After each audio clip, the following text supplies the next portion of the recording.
कंस्ट्रेन्ड, इसका literal meaning क्या है वैसे? बाधा। किसी चीज को रेस्ट्रिक्ट कर देना, सही कह रहे हैं, बाधा। किसी चीज को रेस्ट्रिक्ट कर देना, मतलब इसको रेस्ट्रिक्टेड मोशन की तरह आप सोच सकते हैं। जैसे आपको अगर मैं खुला छोड़ दूं, इमेजिन करो, जैसे खुला छोड़ दिया मैंने आपको, आप हर डायरेक्शन में मूव कर सकते हैं, राइट? उधर भी भाग सकते हैं, इधर भी भाग सकते हैं, इधर भी भाग सकते हैं, इधर भी भाग सकते हैं। तो सारा डायरेक्शन में आपका मूवमेंट पॉसिबल है। तो ये अनरिस्ट्रिक्टेड मोशन है, इसमें कोई कंस्ट्रेंट नहीं है। बट अगर इमेजिन करो, अगर मैं आपके पैर में एक स्ट्रिंग बांध दूं, और या रोप, और वो रोप को किसी और के साथ भी अगर बांध दें, जैसे मेरे पैर पे भी बांध दें, तो तुम्हारे पैर पे एक रोप लगी हुई है, और उस रोप का दूसरा एंड मेरे पैर पे लगा हुआ है। अब तुम्हारा और मेरा मोशन क्या इंडिपेंडेंट हो सकता है? तुम जिधर भी चाहो उधर भाग सकते हो क्या? मैं जिधर चाहूं उधर भाग सकता हूँ। अब हम लोग को ऐसा भागना पड़ेगा ताकि हम दोनों के बीच का जो लेंथ, जो स्ट्रिंग है, वो बेसिकली जस्ट स्ट्रेच नहीं हो सकता। आपको पता है कि रोप हम कह रहे हैं, तो रोप को तो हम स्ट्रेच नहीं कर पाएंगे, राइट? क्या हम कर सकते हैं रोप को स्ट्रेच? नहीं कर सकते। तो हमारे बीच में जो कनेक्टिंग रोप होगा, वो क्या होगा? एक फिक्स लेंथ का होगा। वो लेंथ उसका फिक्स होना चाहिए, उसके बाद आप जैसे चाहें वैसे मूव कर सकते हैं, राइट? यही कंडीशन लगा रहे हैं आप। इसका मतलब क्या, एक रिस्ट्रिक्शन तो लगी ना। रिस्ट्रिक्शन क्या है कि तुम्हारे और मेरे बीच की जो सेपरेशन होगी, वो क्या हो जाएगी? फिक्स हो जाएगी। तुम जैसे भी भागो, मैं जैसे भी भागूंगा, हमारे बीच का रोप अगर टूट नहीं सकता, और वो अगर ढीला नहीं पड़ रहा, हाँ एक और चीज हो सकती है, ढीला पड़ सकता है। क्योंकि अगर मैं तुम्हारी तरफ भाग जाऊं, तुम मेरी तरफ भाग जाओ, तो फिर उस केस में क्या होगा? उस केस में रोप स्लैग कर जाएगा। But as long as rope tight है, as long as rope tight है, हमारी मोशन इंडिपेंडेंट नहीं हो सकती, हमारी मोशन डिपेंडेंट होगी किसी ना किसी तरह से, ताकि हम दोनों के बीच का सेपरेशन क्या हो? फिक्स्ड हो। तो ये हमने क्या किया कि रिस्ट्रिक्शन लगाया, we have applied some restriction on the motion. तो ये रिस्ट्रिक्शन जब हम लगाते हैं, तो हम कहते हैं ये कंस्ट्रेंट मोशन हो गया। कंस्ट्रेंट मोशन दो तरह के होते हैं, एक होती है रिजिड बॉडी कंस्ट्रेंट, और एक होती है स्ट्रिंग कंस्ट्रेंट।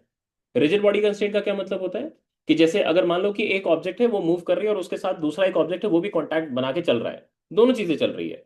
तो फिर उस केस में इस तरह से अगर उनके बीच में कॉन्टैक्ट मेंटेन होकर चल रही है, तो कॉन्टैक्ट रहने का कोई ना कोई तो कंडीशन होना चाहिए, देयर इज सम कॉन्टैक्ट। तो कॉन्टैक्ट रहने का कोई ना कोई तो कंडीशन होना चाहिए। तो कॉन्टैक्ट का कंडीशन जब आप लिखते हो, तो फिर उस केस में बेसिकली हम कहते हैं कि वहां पे एक कंडीशन हमने लिखा, वो कंडीशन को बोलते हैं कंस्ट्रेंट रिलेशन कहते हैं। कंस्ट्रेंट रिलेशन मतलब कंस्ट्रेंट मोशन में जनरली आपको कंस्ट्रेंट रिलेशन फाइंड करनी पड़ती है। और कंस्ट्रेंट रिलेशन क्या है? A relation between the velocity and acceleration of the moving objects या मूविंग पॉइंट्स। मतलब जो भी कनेक्टेड पॉइंट्स हैं, या फिर कंस्ट्रेंड पॉइंट्स हैं, जिनको आप कंस्ट्रेंट लगा रहे हो कि भाई इसको ऐसे मूव करना है, तो वो कंस्ट्रेंट जब आप रेस्ट्रिक्शन में लगा रहे हो, तो फिर उनके बीच में वेलोसिटी एक्सेलरेशन के बीच में कुछ ना कुछ तो रिलेशन एग्जिस्ट करती है। वो रिलेशन जब आप लिखते हो, तो उसी को बेसिकली हम कंस्ट्रेंट इक्वेशन कहते हैं। क्या आपको बात समझ आ रही है? ठीक है, मेंशन करें, थोड़ी थ्योरी लिखो, फिर आपको एग्जांपल्स के थ्रू समझाऊंगा तो क्लियर हो जाएगा। लिखिए, लिखिए। लिखिए, whenever whenever two or more whenever two or more points two or more points move move such that the motion of one is dependent on the motion of the other. The motion of one is dependent on the motion of the other.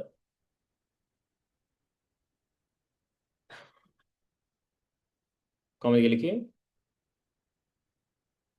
such such a restricted motion such a restricted motion is termed as constrained motion, is termed as constrained motion. And the relation between the relation between velocity and acceleration, the relation between velocity and acceleration of the given points of the given points is termed as constraint relation. Constraint, t last में t है, constraint, constraint relation। Paragraph change करके लिखिए, constrained motion, constrained motion are of two types, constrained motion are of two types। Number one लिखिए, rigid body constraint, rigid body constraint, rigid body constraint। Number two, string constraint, string constraint। हम पहले rigid body constraint को cover करते हैं। Heading डालिए, rigid body constraint.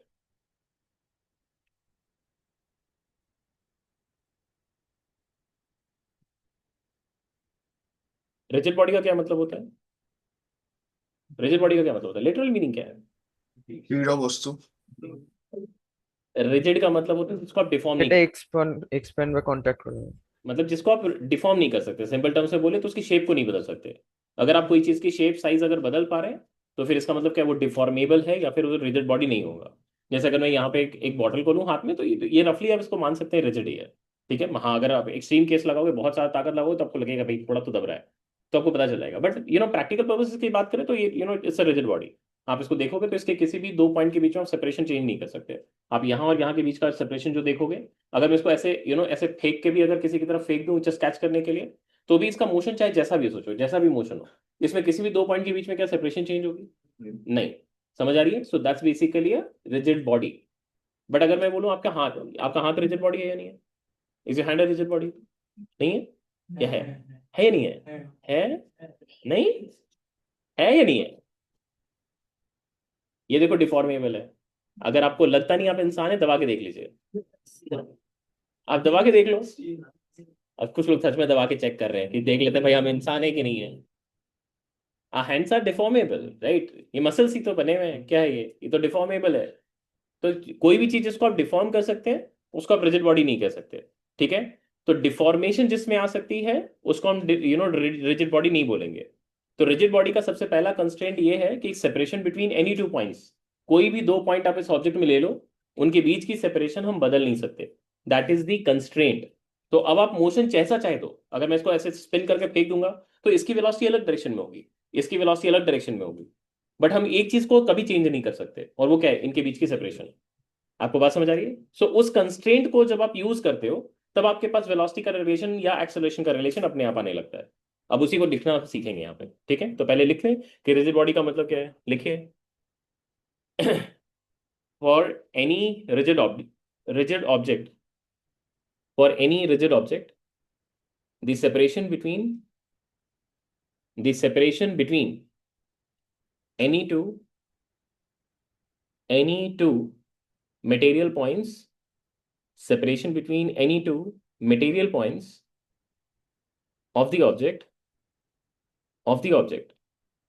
has to be constant, has to be constant, since it is non deformable, since it is non deformable, since it is non deformable. This is the constraint, this is the constraint for rigid body, this is the constraint for a rigid body. ठीक है, जैसे यहाँ पे देखो मैंने एक arbitrary shape का एक रिजिड बॉडी बनाया यहाँ पे, so we are considering this to be a rigid body. अब हम कह रहे हैं कि इसमें से कोई भी अगर आप दो पॉइंट कंसिडर करोगे तो उनके बीच की सेपरेशन को हम चेंज नहीं कर सकते। जैसे यहाँ पे हमने क्या किया, यहाँ पे एक पॉइंट ले लिया, मान लेते हैं ए, और यहाँ पे इसके सर्टेन दूरी पे यहाँ पे एक पॉइंट ले लिया बी। ठीक है, पॉइंट ए एंड बी इस रिजिड बॉडी के अंदर मटेरियल पॉइंट्स हैं। हम ए की वेलोसिटी को कुछ ऐसा चूज कर सकते हैं कि भाई इस डायरेक्शन में इसकी वेलोसिटी है, कुछ एक वी ए मान लेते हैं, और इसकी वेलोसिटी हमने कुछ ऐसा चूज कर लिया इस डायरेक्शन में ये वी बी है। ठीक है, ये दो अलग अलग डायरेक्शन की वेलोसिटी हमने चूज की है, और ए और बी को कनेक्ट करता हुआ जो लाइन है उस लाइन के साथ उनकी वेलोसिटी जो है वो कुछ अलग अलग एंगल बना रही है, मान लो थीटा 2 बना रही है और ये थीटा 1 बना रही है। ठीक है, अब हमें कंस्ट्रेंट रिलेशन यहाँ पे लिखनी है, what is the constraint relation over here. तो रिलेशन कैसे फाइंड करेंगे? आप ये सोचो ए और बी के बीच में जो सेपरेशन चेंज होती है वो किसकी वजह से चेंज होगी? आपको याद है velocity of separation and approach का concept? velocity along the direction of line connecting A and B. line type।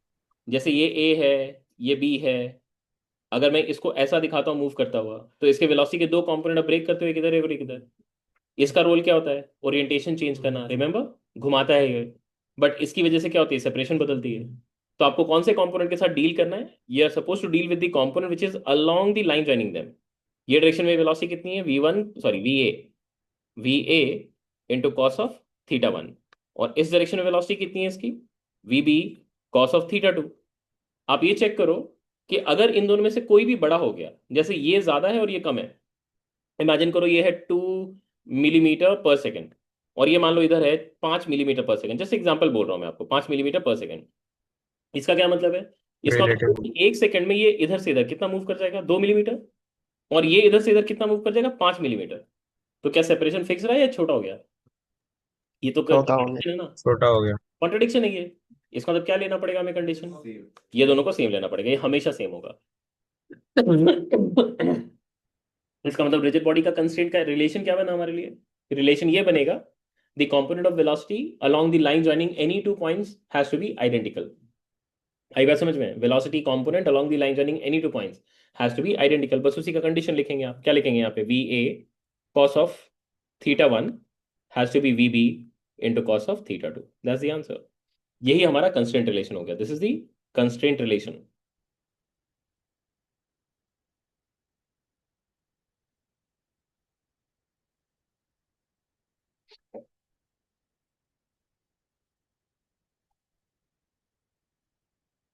ठीक है, क्या लिखा है हमने यहाँ पे, समझ आ रही है क्या लिखा है?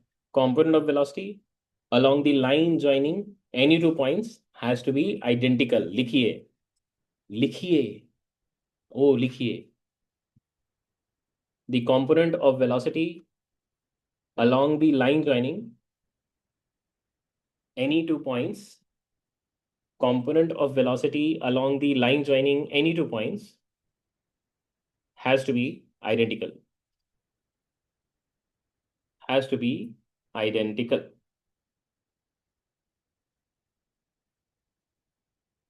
ठीक है, इसको यूज करके देखते हैं। Let's try to find out कि ये हम समझ रहे हैं नहीं समझ रहे हैं।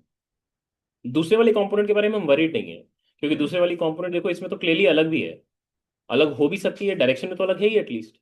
तो उससे मुझे फर्क नहीं पड़ता है, क्योंकि उसकी वजह से क्या होगा, ओरिएंटेशन बस घूमेगा।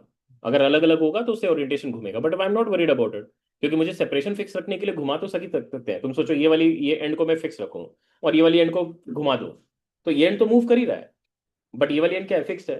सो perpendicular to the line connecting them आप अलग अलग वेलोसिटी रख सकते हैं, बट किस डायरेक्शन में अलग नहीं रख सकते? Along the line running them, उस लाइन पे आप अलग अलग वेलोसिटी नहीं रख सकते।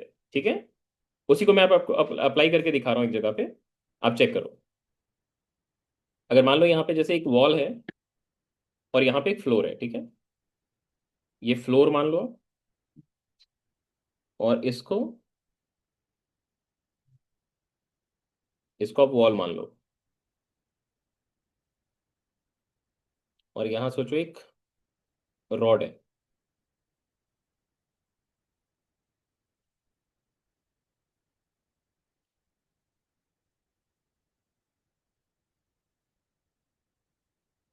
ये एंगल को थीटा मान लो आप यहाँ पे, और this is a rod of length L मान लेते हैं। क्वेश्चन लिखिए,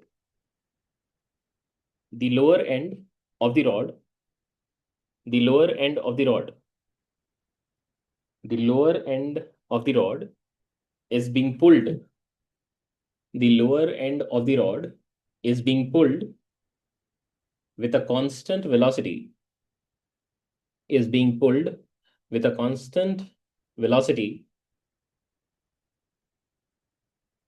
lower end of the rod is being pulled with a constant velocity along horizontal with with magnitude v naught, with magnitude v naught. Find the instantaneous velocity, find the instantaneous velocity of the upper end, find the instantaneous velocity of the upper end, of the upper end।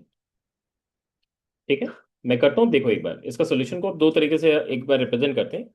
एक normal तरीका जो आपको basic चीजें maths को use करके हम करते हैं। जैसे यहाँ पे देखोगे, अगर एटलीस्ट आपको ये समझ आनी चाहिए कि अगर ये वाली एंड को मैं राइट की तरफ पुल करूंगा तो ऊपर वाला एंड किधर जाएगा, नीचे जाएगा ना?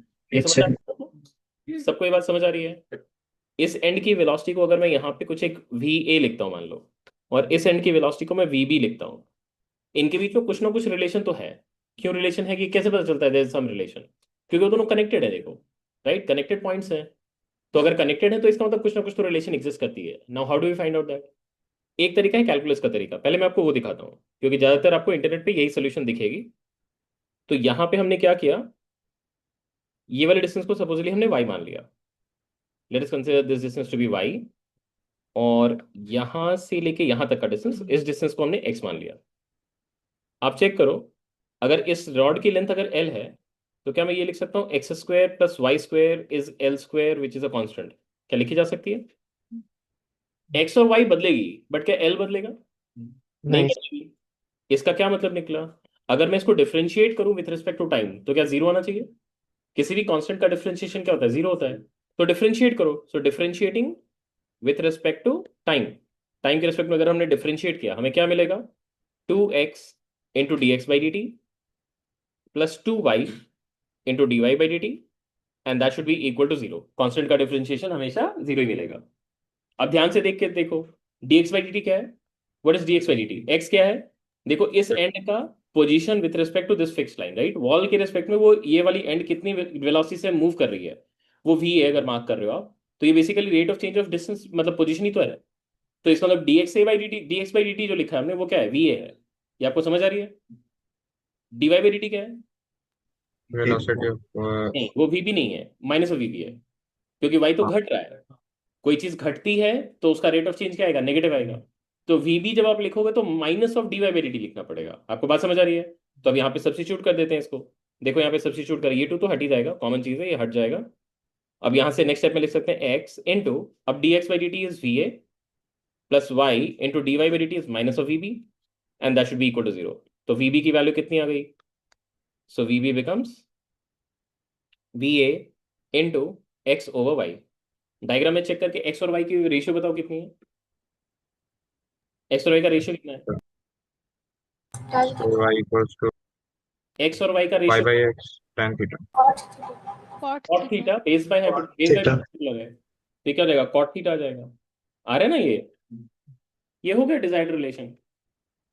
यही तो चाहिए थी उसको। ये वी ए की वैल्यू उसने वी नॉट दी थी शायद, दी थी ना? तो ये V not into cot theta गई। थीटा वेरिएबल है फिक्स्ड है? थीटा फिक्स है। हाँ, अगर मैं एंड ए को पुल कर रहा हूँ तो थीटा तो चेंज कर रही है, थीटा इनफैक्ट घट रहा है। अगर थीटा घटेगा तो कॉट थीटा क्या होगा? बढ़ेगा। इसका मतलब जैसे जैसे आप लोअर एंड को पुल कर रहे हो कांस्टेंट वेलोसिटी से, बट अपर एंड क्या होगा? एक वेरिएबल वेलोसिटी चल रहा है, वो क्या है? एक्सेलरेटेड दिखेगा आपको। क्या आपको बात समझ आ रही है? So it will be accelerated vertically. Okay, next part ये, अगर मैं मान लो इसको बिना कैलकुलस को यूज करके करूं, क्योंकि ये सॉल्यूशन कोई भी प्रेजेंट कर सकता है। आप जिसको फिजिक्स नहीं भी पता है, उसको मैथ्स बेसिक पता है, तो वो भी कर सकता है, क्योंकि उसको एक तरफ का रेट ऑफ चेंज दिख रहा है, बढ़ रहा है। मैंने एक तरफ का डिस्टेंस बढ़ रहा है, दूसरी तरफ का घट रहा है, और ये हाइपोटेन्यूज कांस्टेंट है। ये तो आराम से मैथ्स का टीचर भी कर लेगा। बट मैं आपको फिजिक्स के पॉइंट ऑफ व्यू से समझाता हूँ कि फिजिक्स के पॉइंट ऑफ व्यू से हम कैसे करेंगे।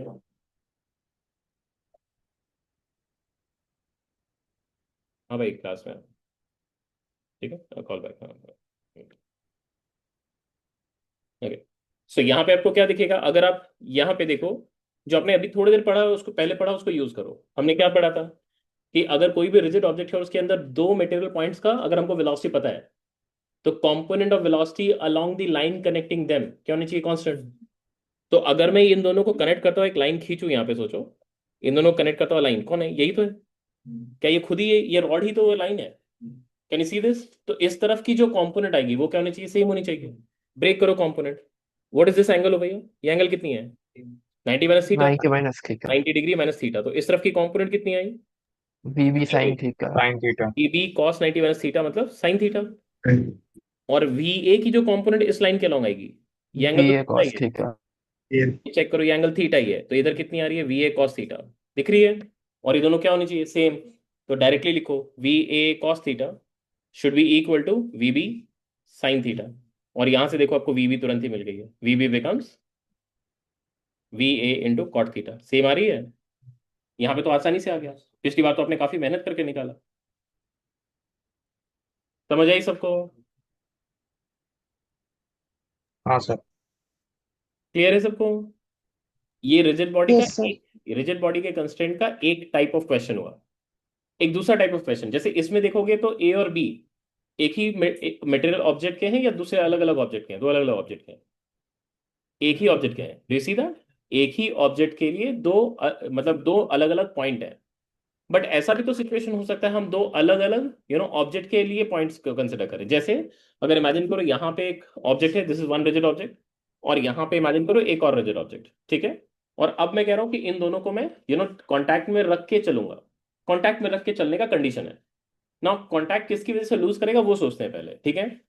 अगर मैं ऐसे ऐसे स्लाइड करूं, क्या इंस्टेंटेनियस कांटेक्ट लूज कर रहा है? इंस्टेंटेनियस। बाद में लूज करेगा ये बात की बात है। तुम लॉजिकली सोच के थोड़ा जवाब दो। हाँ हाँ हाँ हाँ नहीं करो। तुमको तुमको कोरस में गाने के लिए नहीं बोला जा रहा है कि हाँ सुर में बहते जाना है। आपको सोचना है फिर जवाब देना है। फिर से बोल रहा हूँ, क्वेश्चन को रिपीट कर रहा हूँ, सोच के जवाब देंगे। अगर मैं इन दोनों को कांटेक्ट में रखता हूँ और मैं इसको अलोंग द सर्फेस ऐसे स्लाइड कर रहा हूँ, आपको ये सोचना है कि क्या मोमेंटरीली क्या इसकी कांटेक्ट लूज करेगी इसकी वजह से? खुल जाएगी? ये तो कहाँ लूज कर रहा है देखो। नहीं दिखाओ। नहीं। जो लोग सोच रहे हैं कि हाँ लूज कर रहा है, दिखाओ कहाँ लूज कर रहा है। दिखाओ ना कहाँ लूज कर रहा है, जिसको लग रहा है कि हाँ कांटेक्ट लूज कर रहा है। मैंने बोला कि दो पॉइंट के बीच में कांटेक्ट ब्रेक नहीं करना चाहिए, मैंने ऐसा बोला है। मैंने बोला सरफेस जो है वो वहां पे कांटेक्ट की बात कर रहे हैं, सर्फेसेस कांटेक्ट में है। तो सरफेस में कांटेक्ट कहाँ ब्रेक हो रहा है? अगर मैं अपने हाथ को, एक हाथ को सरफेस पे दूसरे हाथ को स्लाइड करूं, इनके बीच में कांटेक्ट ब्रेक हो रही है? ये तो दिखाओ कहाँ कांटेक्ट ब्रेक हो रही है, देखो कर घिस रहा हूँ पूरे।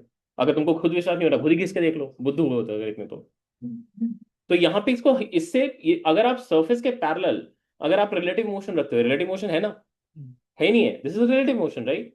तब इस केस में क्या होगा? इस केस में कोई कांटेक्ट ब्रेक नहीं करेगा, मोमेंटरी, बाद में करेगा, ये तो बाद की बात है। भविष्य हमने थोड़ी देखा। अब जैसे तुमको लग रहा है सर ये तो बाद में जाएगा कांटेक्ट ब्रेक करेगा, मैं दिखा रहा हूँ नहीं किया, ये देखो। तुमको लग रहा था सर देखो ये तो कांटेक्ट ब्रेक करेगा ही, आप ऊपर जा रहे हो तो फिर ऑब्वियसली स्लाइड करेगा, कांटेक्ट ब्रेक करेगा, मैंने वहीं पे पलट दिया बाजी, ये देखो मैंने बोला नहीं किया, बोले सर अब देखो नीचे जा रहा है अब तो कांटेक्ट ब्रेक करेगा, मैंने नहीं कर रहा है देखो ऊपर जा रहा है। तो भविष्य तुमने थोड़ी देखा है, तुमने फ्यूचर थोड़ी देखा है, तुम फ्यूचर फोरकास्ट नहीं कर सकते। तुम मोमेंटरी देख के बात कर सकते हो कि अभी करेगा नहीं करेगा। समझ आइए आपको? So parallel to surface of contact हम रिलेटिव मोशन रख सकते हैं, उससे इंस्टेंटेनियस कॉन्टैक्ट ब्रेक नहीं होती है। Now think of the other component, क्योंकि पैरेलल टू सरफेस तो समझ गया। अब हम परपेंडिकुलर टू सरफेस की बात करते हैं। जैसे ये सरफेस यहाँ पे दो चीजों के बीच का ये सरफेस। अब आप इस डायरेक्शन के बारे में सोचो, इस डायरेक्शन या इस डायरेक्शन लाइकवाइज। अगर इमेजिन करो कि मैं इसको 2 मिलीमीटर पर सेकंड इधर मूव कराता हूँ, जस्ट मेंटली इमेजिन करो कि 2 मिलीमीटर पर सेकंड इसको इधर मूव कराया, और इसको अगर मैंने 1 मिलीमीटर पर सेकंड मूव कराया, क्या कॉन्टैक्ट ब्रेक किया? हाँ। समझ आ रही है? बट अगर ये इधर जाता 2 मिलीमीटर पर सेकंड और ये भी जाता 2 मिलीमीटर पर सेकंड, तब तो कॉन्टैक्ट ब्रेक नहीं करता। You understand this? अभी इसका उल्टा सोचो, अगर मैं इसको 2 मिलीमीटर पर सेकंड लेके जाऊं और इसको मैं बोलूं 5 मिलीमीटर पर सेकंड, क्या पॉसिबल है? तब इसको पक्का है डिफॉर्म करके गया होगा, तोड़ के गया होगा, राइट। जैसे कोई एक छोटी सी चीज अगर सोचो, एक इमेजिन करो कि एक कार रखी हुई है और पीछे से एक ट्रक आ रही है, राइट। तो फिर कार जितना जाएगा ट्रक उससे ज्यादा जा सकता है अगर पीछे है तो भी, है ना। बोले ये कैसे पॉसिबल है? अगर उसको ठोक के जाएगा, वो उसको क्रश करके जाएगा, क्रश करेगा तो वो डिफॉर्म हो जाएगा। आ रही बात समझ में? डिफॉर्मेबल हो गई। बट हम किसके साथ डील कर रहे हैं अभी, डिफॉर्मेबल या नॉन डिफॉर्मेबल के साथ? Non deformable. तो नॉन डिफॉर्मेबल है तो हम उसके शेप को तो बदल नहीं सकते। इसका मतलब क्या होगा? पीछे वाली कभी भी फास्टर जा नहीं सकती है, आगे वाला अगर फास्टर गया तो फिर कॉन्टैक्ट ब्रेक कर जाएगा। इसका मतलब क्या है? इसका मतलब दोनों की वेलोसिटी क्या होनी पड़ेगी आपको? सेम रखनी पड़ेगी। तो ये हम वेलोसिटी की बात कर रहे हैं या वेलोसिटी के कंपोनेंट की बात कर रहे हैं? कंपोनेंट की बात कर रहे हैं। कौन से कंपोनेंट की बात कर रहे हैं? Along the x, along the x. हाँ,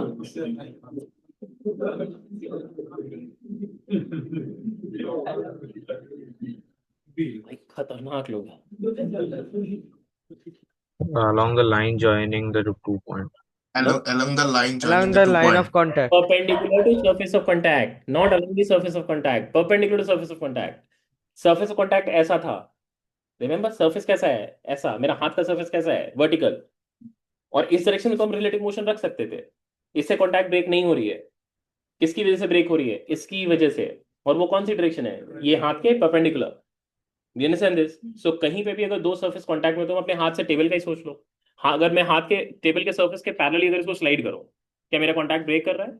टेबल स्टेशनरी है बट मेरे हाथ की वेलोसिटी है ना, तो वेलोसिटी डिफरेंट है। बट कौन सी डायरेक्शन में? Along the surface of the table.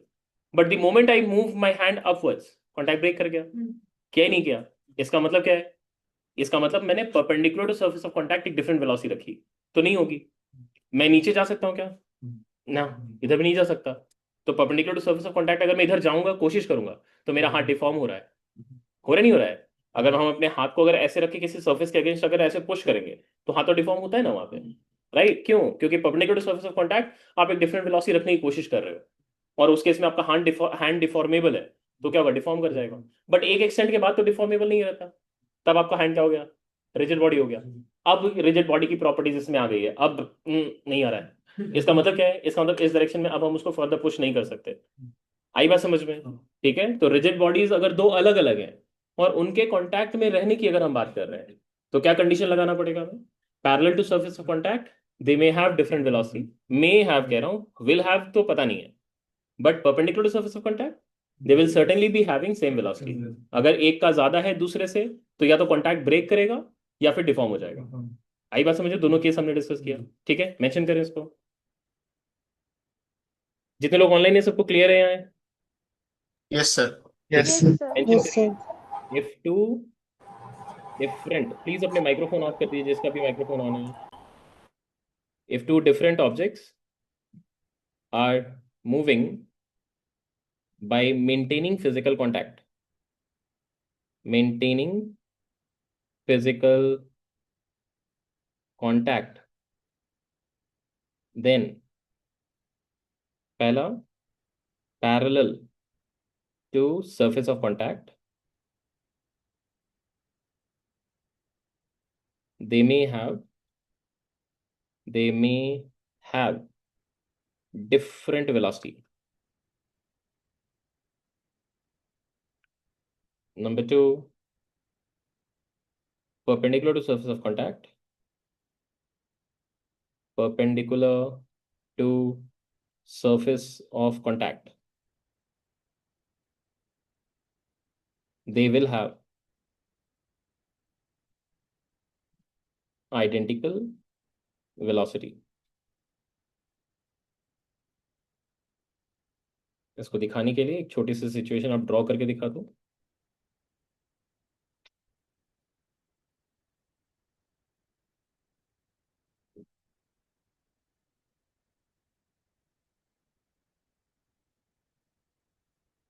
जैसे यहाँ पे ये एक ऑब्जेक्ट दिखाया मैंने, इसको वेलोसिटी दिखा रहा हूँ v1 है, और यहाँ पे एंगल θ1 बना रहा है, और इसको मान लेते हैं यहाँ पे ये v2 दिखा रहे हैं और ये एंगल θ2 है। ठीक है, these are two different objects, ये एक ए है और एक ए बी है। इसमें सरफेस ऑफ कॉन्टैक्ट कौन सी है? Which is the surface of contact? ये वाली जो पार्ट है, देखो ये क्या है आपका? सरफेस ऑफ कॉन्टैक्ट है, ठीक है, एसओसी लिख रहा हूँ, सरफेस ऑफ कॉन्टैक्ट यही है। अब आपको एक कंपोनेंट इसके लॉन्ग ब्रेक करनी है और दूसरी क्या करनी है? इसके परपेंडिकुलर। तो अगर पैरेलल ब्रेक करेंगे क्या आएगा? v1 cos ऑफ θ1, इसका इधर का कंपोनेंट v2 cos ऑफ θ2। इससे आपको कोई मतलब है क्या? इससे कोई मतलब नहीं है, क्योंकि इसमें कोई भी बड़ा हो कोई भी छोटा हो, उससे स्लाइडिंग स्टार्ट होगा बट कॉन्टैक्ट ब्रेक नहीं करेगा। ठीक है, स्लाइडिंग स्टार्ट होना is not same as contact break करना, ये चीज ध्यान रखना। बट अगर इसके परपेंडिकुलर डायरेक्शन का कंपोनेंट बात करें, ये है v1 sin θ1, और इसका कंपोनेंट कितना है? v2 sin θ2। अब ये दोनों को क्या रखना पड़ेगा मुझे? मैंडेटरीली सेम रखना पड़ेगा। तो कंडीशन क्या हो गई आपके लिए? v1 sin θ1 has to be equal to v2 sin θ2। और साथ में ये भी लिख लो, ये आपका नो ब्रेकिंग कॉन्टैक्ट कंडीशन है। अगर आपके पास v1 sin θ1 अगर ग्रेटर देन v2 sin θ2 हो गया, इस केस में क्या होगा बताओ? अगर v1 sin θ1 v2 sin θ2 से बड़ा हो गया, क्या होगा इस केस में? कॉन्टैक्ट ब्रेक कर जाएगा, कॉन्टैक्ट ब्रेक्स। अगर उल्टा हुआ, v2 sin θ2 is greater than v1 sin θ1, किसको डिफॉर्म किया हमने? किसको डिफॉर्म किया, ए को या बी को? ए को कैसे पता चल रहा है? कैसे पता चला ए डिफॉर्म? फिर क्या वो एक साथ लेके चला जाएगा? अरे अगर एक साथ लेके जा रहा है, अगर वो एक साथ लेके जा रहा है, तब तो तुमने दोनों को सेम बना ही दिया। ओ हाँ तो बोल रहे हो कि दोनों एक साथ जा रहा है, तब तो तुमने दोनों को सेम बना ही दिया ना। हाँ हाँ। तो फिर अभी एक को छोड़ के चल जाए। तुम सोचो कि कौन डिफॉर्म कर रहा है, ये तो टोटली किसकी सरफेस ऑफ कॉन्टैक्ट कैसी है, ये तो उस पर डिपेंड करेगा ना। नहीं, आप सोचो, अगर किस जैसे पीछे वाला जो स्ट्राइक कर रहा है, अगर उसका सामने का सरफेस जो है वो काफी एक लेस इलास्टिक चीज से बनी हुई है। लेस इलास्टिक मतलब जिसको आप इजीली डिफॉर्म कर सकते हैं। जैसे सामने में अगर मैंने कुशन लगा रखा है, इमेजिन करो कि ट्रक ही जा रही है, बट ट्रक का सामने का सरफेस जो है वो कुशन है, सामने का सरफेस में बहुत बड़ा गद्दा लगा रखा है हमने। तो ट्रक को जाके हिट करेगा, तो ट्रक का बॉडी सरफेस किस चीज से बना हुआ है? ट्रक का सरफेस कुशन से बना हुआ है। बट जो कार है उसका सरफेस किससे बना हुआ है? Metallic body. मेटालिक बॉडी है, तो उसकी रिजिड बॉडी आ गया। और ये तो डिफॉर्मेबल है, कौन डिफॉर्म करेगा? पीछे वाला। आ रही बात समझ में? बट वही ट्रक अगर जाके स्ट्राइक कर रहेगा कार को, और नॉर्मली अगर सोचें तो ट्रक का बॉडी पार्ट्स क्या होता है, ज्यादा एक या हेवियर होता है, ज्यादा मोटे होते हैं। तो उस केस में क्या होगा, वो लेस डिफॉर्मेबल होगा। तब उस केस में ट्रक डिफॉर्म कार डिफॉर्म कर जाएगा। तो इसलिए आप ये नहीं कह सकते कौन डिफॉर्म करेगा, आप ये जरूर कह सकते हैं कि भाई डिफॉर्म कर जाएगा। So if V2 sin theta 2 is greater than V1 sin theta 1, then surface of contacts will deform. Surface of contact जहां पे भी होगा वो डिफॉर्म कर जाएगा, shall deform.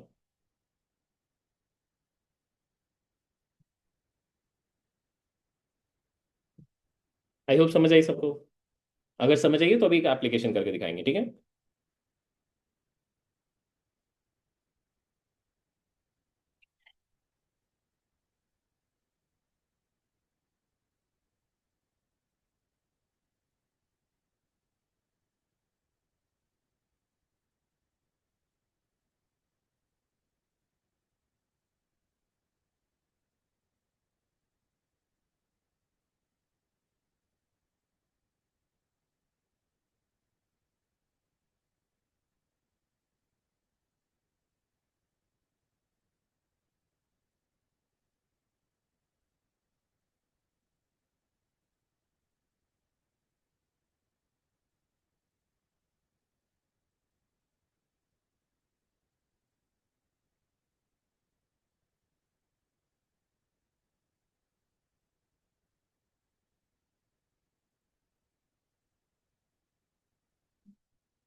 ये मान लो ए है और ये बी है। बी एक वेज है जो कि ग्राउंड के सरफेस पे है, और ए जो है वो एक वर्टिकल बार है जो कि दो सपोर्ट्स के बीच में हेल्ड है। अगर साइड में देखोगे तो मैंने दो सपोर्ट्स बना रखे हैं, यहाँ पे और यहाँ पे। ये सपोर्ट्स का काम क्या है? उसको हॉरिजॉन्टली वो गिरने नहीं देगा। समझ आ रही है आपको?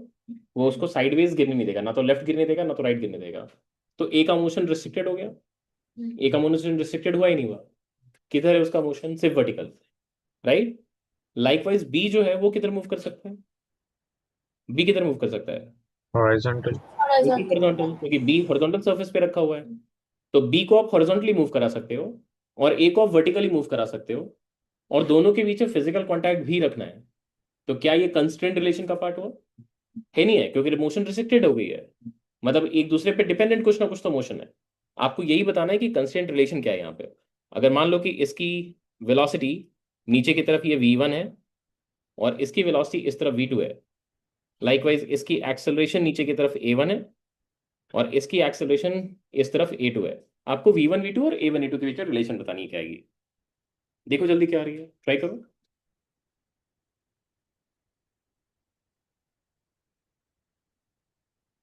जो कंसेप्ट अभी सिखाया उसको यूज करो। जल्दी करो जल्दी, हाथ तेज भगाओ।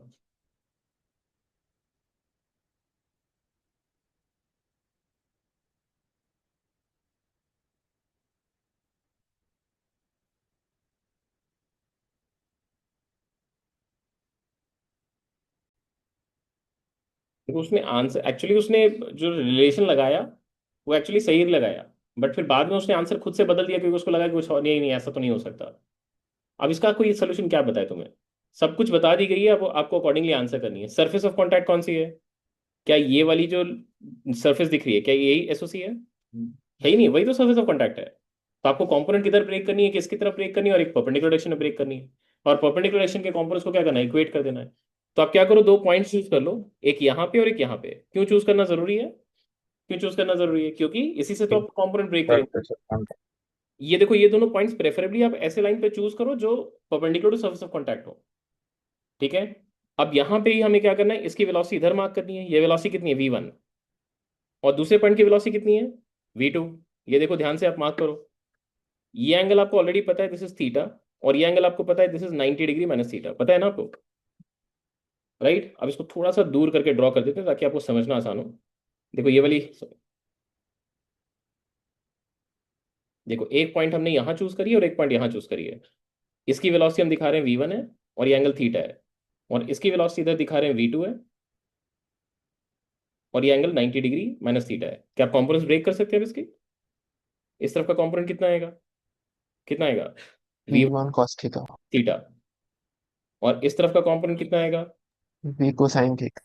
v2 cos 90 माइनस थीटा मतलब v2 sin थीटा। अब दोनों को इक्वेट करेंगे, क्योंकि इन दोनों के बीच में सेपरेशन हम बदल नहीं सकते, तो इसका मतलब है v1 cos of theta has to be equal to v2 sin of theta. मतलब आपके पास रिलेशन क्या आ गया, v1 has to be equal to v2 tan theta. That is the required relation. समझ आई? अच्छा ये बताओ, थीटा फिक्स है या वेरिएबल है? मतलब जैसे जैसे ये ऑब्जेक्ट नीचे आता जाएगा और वेज बी जो है वो राइट शिफ्ट करता जाएगा, फिक्स क्या तो सर? बदलेगी नहीं। Fixed constant fixed. Line plane का इंक्लिनेशन है। Sir, fixed. तो अब इसी को अगर फिक्स्ड। मैं डिफरेंशिएट कर दूं with respect to time, differentiating with respect to time, क्या मिल जाएगी मुझे, a1 is equal to a2 tan theta. क्या आपको बात समझ आ रही है? क्योंकि थीटा तो फिक्स्ड ही है। अगर थीटा वेरिएबल होती तो D theta by D T का भी एक टर्म आ जाता। आई बात समझ में सबको? I hope rigid body constant अच्छे से समझ आएगी। रिजिड बॉडी कंस्टेंट के दो पार्ट है। पहला पार्ट, एक ही रिजिड बॉडी के अंदर दो अलग अलग पॉइंट्स, तो उस केस में क्या करना है आपको, उन दोनों को कनेक्ट करना है, और उसके कनेक्ट करने का जो लाइन है उस लाइन के लॉन्ग वेलोसिटी कंपोनेंट्स आपको इक्वेट करनी है। दूसरा, दूसरा क्या है, अगर आपके पास दो अलग अलग रिजिड बॉडी हैं और वो दोनों अगर फिजिकल कांटेक्ट मेंटेन करके चलते हैं, तो फिर उसके इसमें perpendicular to surface of contact उनके वेलोसिटी कंपोनेंट्स आपकी आइडेंटिकल होनी चाहिए। समझ आई? अब स्ट्रिंग कंस्ट्रेंट करते हैं। स्ट्रिंग कंस्ट्रेंट के लिए एक छोटा सा ब्रेक ले लेते हैं, आपके दिमाग को थोड़ा रेस्ट देते हैं। सो कंस्ट्रेंट मोशन का हमने एक केस कवर किया है, rigid body constraint.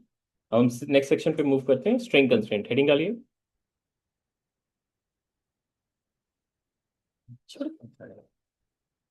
String constraint.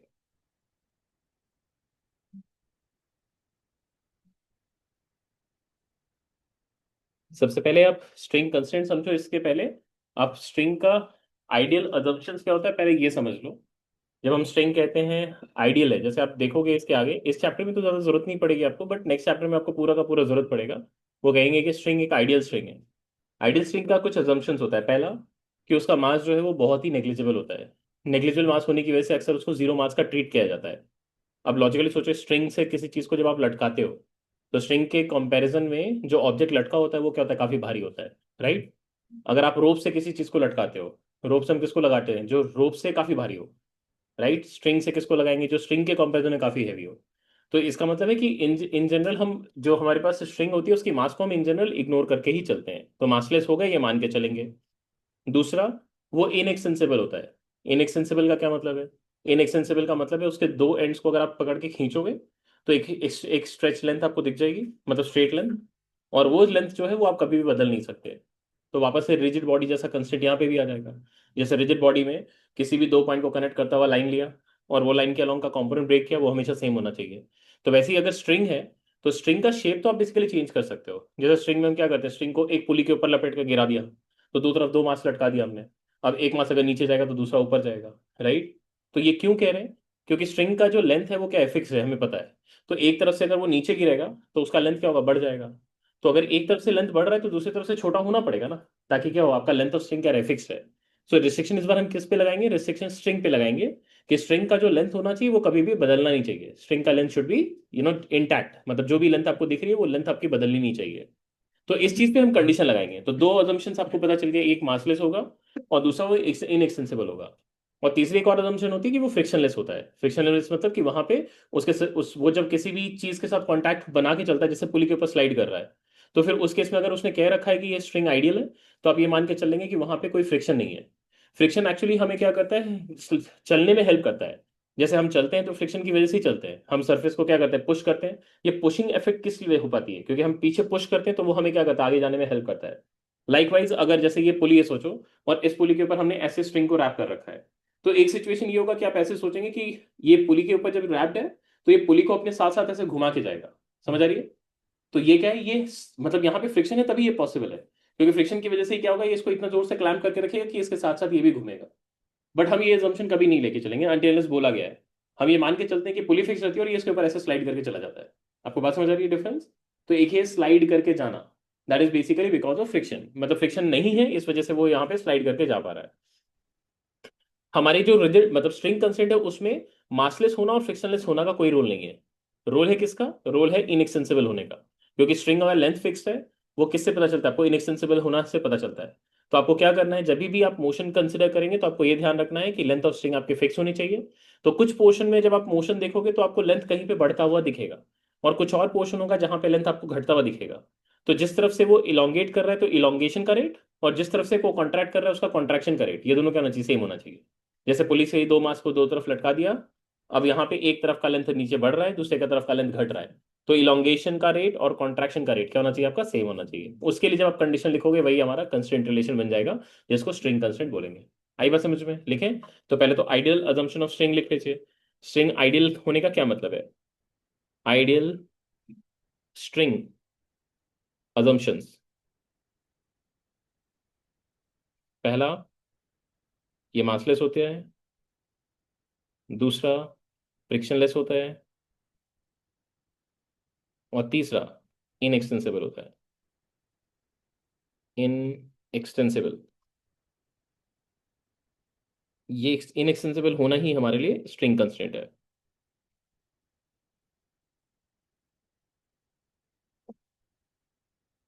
इसका सिंपल सा मतलब ये है कि लेंथ ऑफ स्ट्रिंग ये आपकी कांस्टेंट होनी चाहिए, ये नहीं बदलेगी। अब इसको मैथमेटिकली कैसे यूज करेंगे? Due to due to motion of objects, different objects लिखिएगा, different objects connected to same string, due to motion of different objects connected to same string, there shall be elongations in some sections, whereas contractions in others. Contraction in others. फिर से लिखिए, the rate of elongation should be equal to rate of contraction. यही आपके लिए constraint बनती है। अब कुछ सिंपल से सिचुएशन से शुरुआत करके देखते हैं तो फिर आपको समझ में आएगा अच्छे से। जैसे मान लो कि हमारे पास एक हॉरिजॉन्टल टेबल है। यहाँ पे एक टेबल बनाते हैं।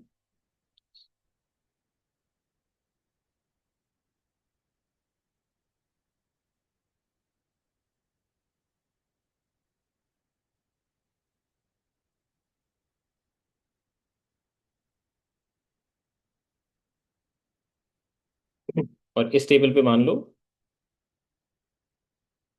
कुछ ब्लॉक्स मैंने प्लेस कर रखे हैं।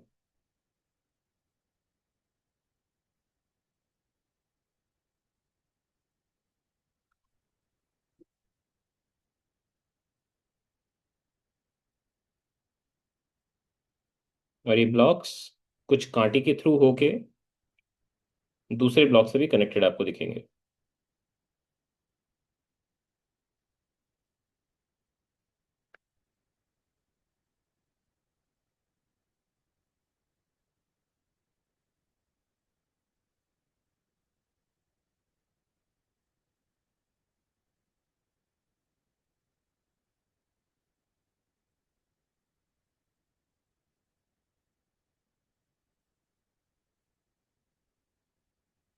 ये आपकी सिचुएशन है।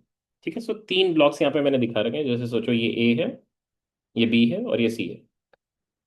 आपको सिचुएशन विजिबल है? दो कांटी Yes. लगा रखी है हमने, दो कांटी लगा रखी है टेबल पे, और उस कांटी के थ्रू होके स्ट्रिंग को ले जाके फिर ऐसे दूसरे ब्लॉक से कनेक्ट कर रखा है।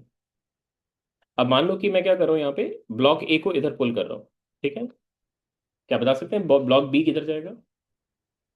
लेफ्ट की लेफ्ट। तरफ, लेफ्ट की तरफ जाएगा। लेफ्ट। समझ आ रही है? इसको मान लेते हैं वी ए है, इसको बना लिया वी बी। क्या बता सकते हैं सी किधर जाएगा? ऊपर Upper. नहीं। ऊपर क्यों जाएगा? मतलब हॉरिजॉन्टल टुवर्ड्स backwards. सी जाएगा। ऊपर जाने का मतलब इधर ऊपर। ऊपर इधर है। जैसे बोलते हैं ऊपर चला गया, ऊपर कौन नहीं, वो ऊपर, ऊपर नहीं। ये VC, ये along the length of the string जा रहा है, ये आपको पता चलेगा। ठीक है, अब लॉजिकली सोचो एक बार, थोड़ा सा जस्ट ऑब्जर्वेशन करो कि आपने यहाँ जो लिखा है ना, जैसे यहाँ पे मैंने जो बोला है, ये क्या मीन किया देखो। यहाँ पे हमने क्या लिखा है, due to motion of different objects connected to same string there shall be elongations in some sections whereas contraction in others. इसका क्या मतलब है? ये देखो यहाँ पे कितने स्ट्रिंग है वैसे, ये बताओ। एक स्ट्रिंग? कुछ तो नशा कर रहे हो यार आप लोग। ये एक दो स्ट्रिंग दिख रहा है आप लोगों को। दो दो दो दो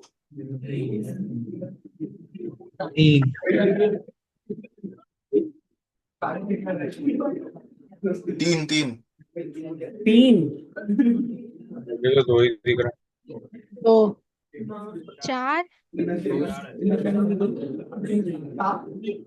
देखो अब कुछ लोगों को दो दिख रहा है, किसी को एक दिख रहा है, किसी को दो दिख रहा है, किसी को तीन, किसी को चार भी दिख रहा है। जिनको चार दिख रही है, एक दिख रही है, तीन दिख रही है, उनको सिचुएशन एक्चुअली समझ नहीं आ रहा है। हंसने का बात नहीं, बट शायद सिचुएशन समझ नहीं आ रही है। मैं एक तरफ से फिर से अपनी तरफ से कोशिश करके देखता हूँ भगवान के भरोसे, है ना। ये एक सिंगल स्ट्रिंग है, जो इधर एक कांटी दिख रही है, ये कांटी के ऊपर पीछे से रैप अप अराउंड होके ये इधर से चली गई है। एक स्ट्रिंग तो यही है, ये एक स्ट्रिंग है। ओ हाँ, ये एक स्ट्रिंग है।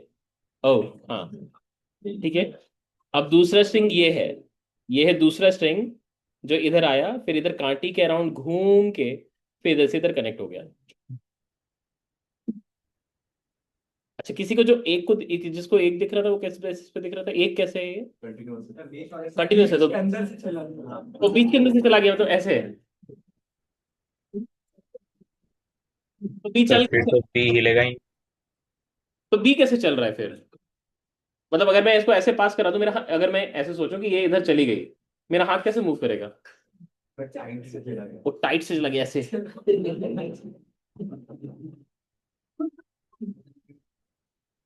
अच्छा, जिसको चार दिख रहा था वो कैसे दिख रहा था? चार कैसे दिख रहे हैं बताओ? सर ऐसे ही रैंडम गेस। अच्छा अच्छा अच्छा, समझा मैं। ये एक स्ट्रिंग, हाँ। दूसरा स्ट्रिंग, हाँ सर वैसा ही ये है। तीसरा और ये चौथा, ये चार स्ट्रिंग हो गए। वाह।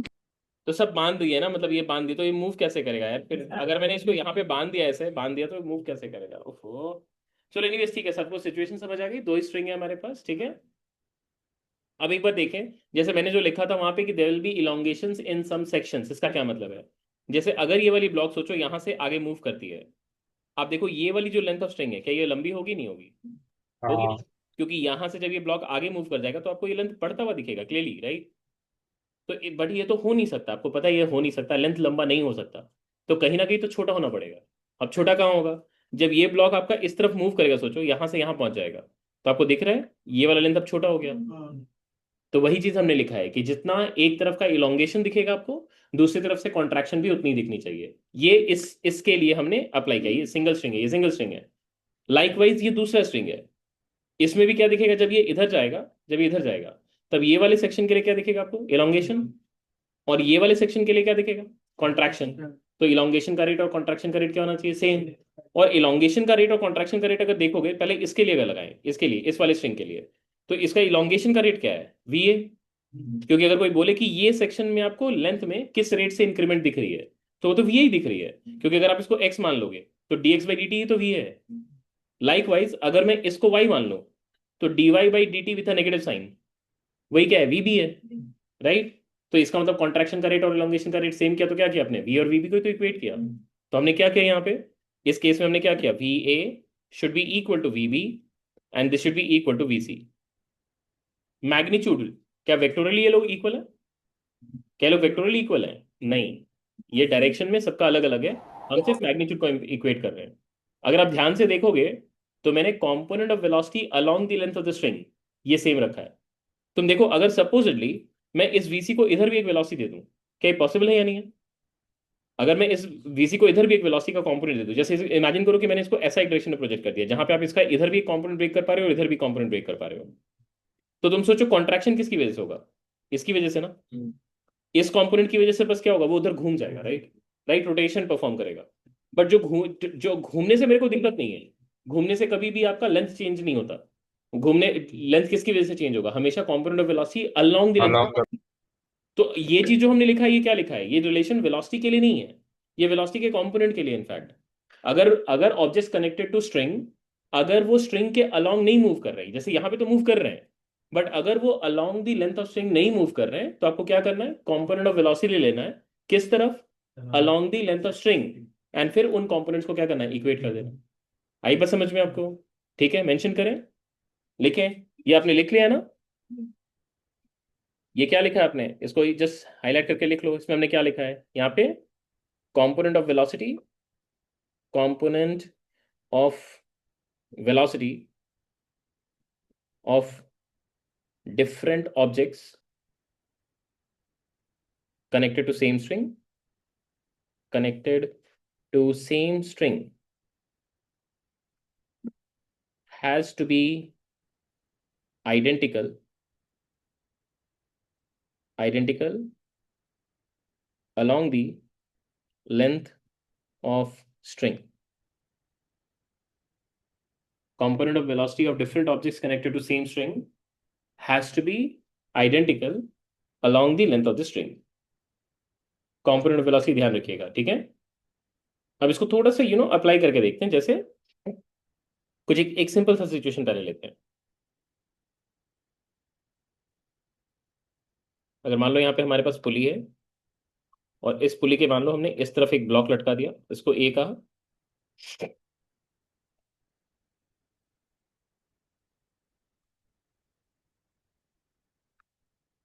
और यहाँ पे एक ब्लॉक लटका दिया, इसको बी कहा।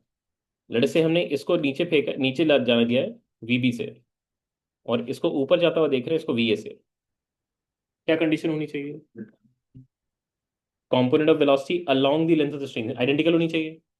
ये देखो, इसके इधर क्या हमें कोई कंपोनेंट ब्रेक करने की जरूरत है? ये तो already along the length of string ही है, तो इसका along the length of the string velocity कितना है, वी है। और दूसरे वाले के लिए इसका along the length of the string कितना है, वीबी।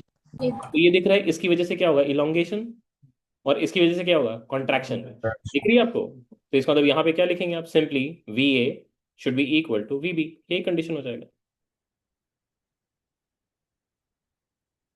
आई बात समझ में आपको?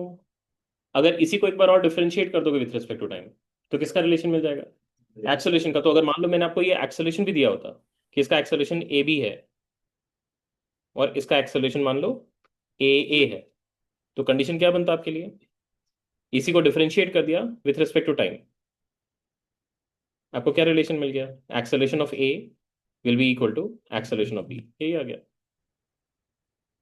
ठीक है, ये वेक्टोरियली इक्वल है या फिर डायरेक्शन में मैग्नीट्यूड में बस इक्वल है? Magnitude, Magnitude. तो देखिए आपका दोनों का इक्वल है, अनइक्वल है, राइट, मैंने डिफरेंट है। ओके, अब इस सिचुएशन को थोड़ा सा बदलते हैं, ठीक है, ये एक एप्लीकेशन ही बस देख रहे हैं, इस सिचुएशन को थोड़ा बदलते हैं। अगर मान लो हमारे पास ये पुली है,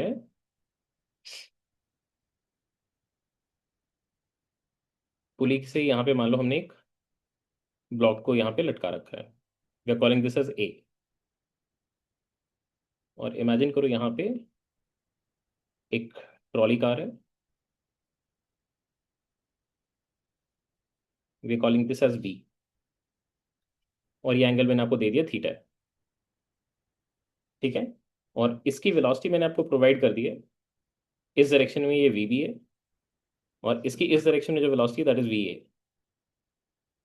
ठीक है। अब रिलेशन वी और वी बी का क्या होगा, क्या हम इक्वल लिख सकते हैं? सबसे पहली चीज नोटिस करो कि ये क्या दिखा रखा है हमने, एक सिंगल स्ट्रिंग है, और उस सिंगल स्ट्रिंग के एक एंड से एक ऑब्जेक्ट कनेक्टेड है, दूसरे एंड से दूसरा ऑब्जेक्ट कनेक्टेड है। तो इसका मतलब है यहाँ पे वो केस आपका वैलिड होगा, सिंगल स्ट्रिंग वाला। आपको क्या करना है, component of velocity along the length of the string equal रखना है। क्या वीए के लिए मुझे कोई कंपोनेंट ब्रेक करना है? नहीं, नो सर। बी के लिए तो already along the length of string है, बट बी के लिए अगर आप चेक करोगे तो उसका लेंथ ऑफ स्ट्रिंग तो इस तरफ है, कैन यू सी दैट, और इस तरफ का ये एंगल कितना, थीटा, तो इस तरफ की कंपोनेंट कितनी हो गई, वीबी कॉस। थीटा। इसका क्या मतलब है, VB cos इसका मतलब ये है कि यहां से यहां तक की ये जो लेंथ है, ये लेंथ किस रेट से इंक्रीज कर रही है, वीबी कॉस थीटा से। और यहाँ पे ये जो लेंथ है ये किस रेट से कॉन्ट्रैक्ट कर रही है, वी ए से। Equate VA। कर, तो कंडीशन क्या मिला मेरे पास, V A should be equal to VB cos theta. आया समझ में आपको? ठीक है, अगर मैं इसी को एक बार डिफरेंशिएट कर दूं, क्या मुझे एक्सेलरेशन का रिलेशन भी मिल जाएगा? अगर मान लो मैंने इसकी एक्सेलरेशन दे रखी है यहाँ पे, एक्सेलरेशन ए है, और इसकी एक्सेलरेशन दे रखी है ए बी है। अगर मैंने इसको डिफरेंशिएट कर दिया, क्या मेरे पास ये रिलेशन मिल जाएगा, acceleration of A is equal to acceleration of B cos theta? मिलेगा? मिलेगा नहीं मिलेगा? नहीं मिलेगा। नो। सर यहाँ वैल्यू ऑफ थीटा चेंज होगा थीटा क्या? तो वेरिएबल है। यहाँ पे थीटा वेरिएबल है, तो आप उसको कांस्टेंट की तरह ट्रीट नहीं कर सकते। तो यहाँ पे क्या करना पड़ेगा, प्रोडक्ट रूल लगाना पड़ेगा आपको, क्योंकि दो वेरिएबल हो गया, एक वीबी भी वेरिएबल है और एक क्या है, थीटा भी वेरिएबल है।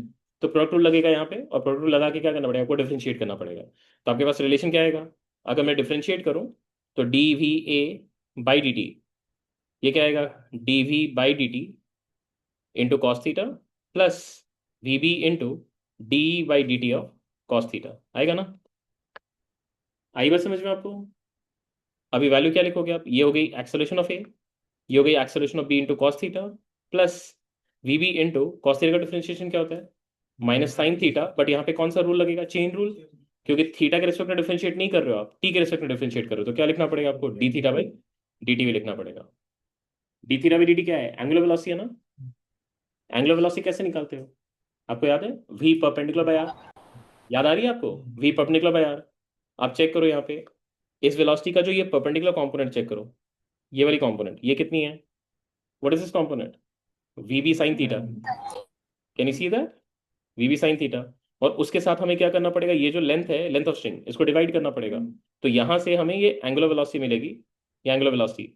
आप देखो ये थीटा बढ़ेगी या घटेगी वैसे इस केस में, इस थीटा इंक्रीजिंग और डिक्रीजिंग विद टाइम, डिक्रीजिंग होता है। डिक्रीजिंग। डिक्रीजिंग। आप देखो यहाँ पे जब ये आगे बढ़ेगा, तो जब ये यहाँ से यहाँ जाएगा तो आपका ये ऐसा बनेगा ना, और ये दिखेगा आपको, ये एंगल क्या हो रही है, छोटी हो रही है, क्योंकि इधर का एंगल देखो बड़ा हो रहा है, तो इधर का एंगल क्या हो जाएगा, छोटा हो जाएगा। तो ये थीटा घट रही है, तो ओमेगा को अगर लिखोगे तो D theta by D T लिखोगे या minus of D theta by D T लिखोगे, minus of D theta by D T. और ये वैल्यू कितनी आएगी आपके पास, this is V B sine theta divided by क्या करना पड़ेगा आपको, एल करना पड़ेगा। आई बात समझ में आपको? तो ये वाली वैल्यू को आप क्या करोगे, वहां पे सब्स्टिट्यूट करोगे। देखो यहाँ से, so this becomes acceleration of B into cos theta plus V B into sine theta multiplied with minus of D theta by D T, जो हमने कितना निकाला, V B sine theta by L, V B sine theta over L. तो term हो गई आपके पास acceleration of B cos theta plus V B sine theta का square and divided by L.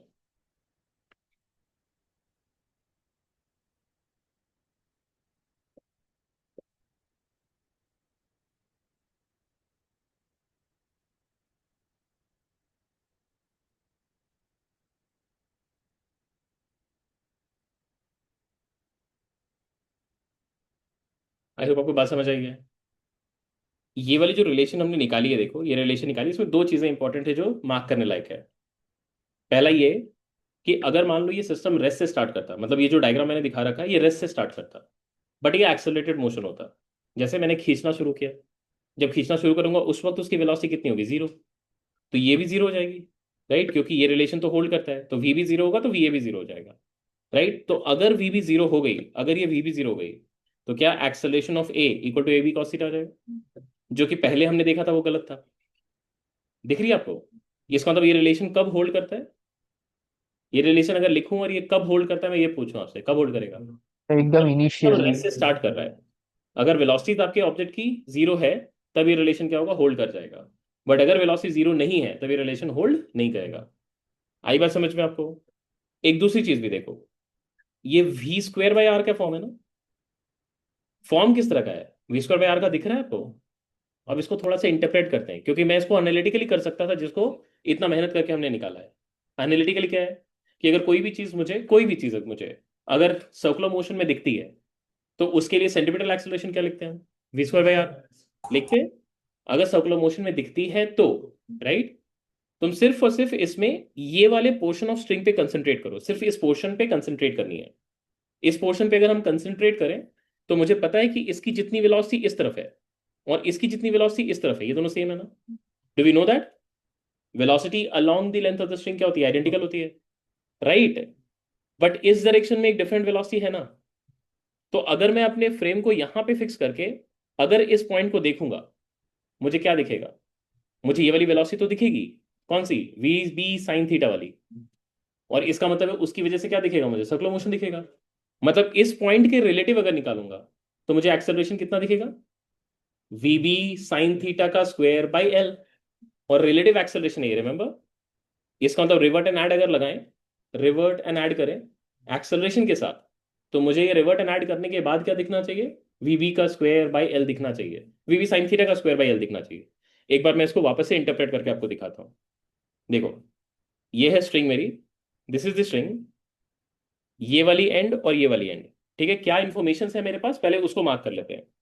ये लेंथ एल है और ये एंगल थीटा है। हमारे पास इस तरफ की जो वेलोसिटी है, ये वेलोसिटी हमारे पास यहाँ पे वीबी है, वीबी था ना, हाँ। और इस वाले एंड की वेलोसिटी जो है वो इस तरफ वीए है। इसको मैं वीए क्यों मार्क कर रहा हूँ, why am I marking this as VA, ये सेम ही होगा ना along the line। क्योंकि ये पूरा का पूरा स्ट्रिंग के अलोंग इसकी वेलोसिटी कितनी है, वी, यही तो है। इधर भी देखोगे तो वी आएगा, इधर भी देखोगे तो वी आएगा, इधर भी देखोगे तो वी ही आएगा। क्या आपको बात समझ आ रही है, along the length of the string velocity कितनी होगी, वी ही होगी। तो मैंने यहाँ पे यही मार्क किया है, ये लेंथ एल है। अच्छा, इसकी सिंस वर्टिकल स्ट्रिंग का भी एक्सेलरेशन कितना है, एक्सेलरेशन ए है, तो इसकी भी एक्सेलरेशन जब आप मार्क करोगे तो कितना मार्क करोगे, इधर की तरफ क्या लिखोगे, ए। बट हमने इसकी जो एक्सेलरेशन दिखा रखी है वो दिखा रखी है हमने इस तरफ दिखा रखी है, this is A B, correct है। अब हम क्या करते हैं, अब हम इसमें पहले कंपोनेंट्स को ब्रेक कर लेते हैं। Let us break the components first. मुझे पता है कि इस डायरेक्शन में, इस डायरेक्शन में, अच्छा इसको थोड़ा सा दूर करते हैं, डायग्राम थोड़ा गंदा हो जाएगा ये, इसको थोड़ा सा रखो।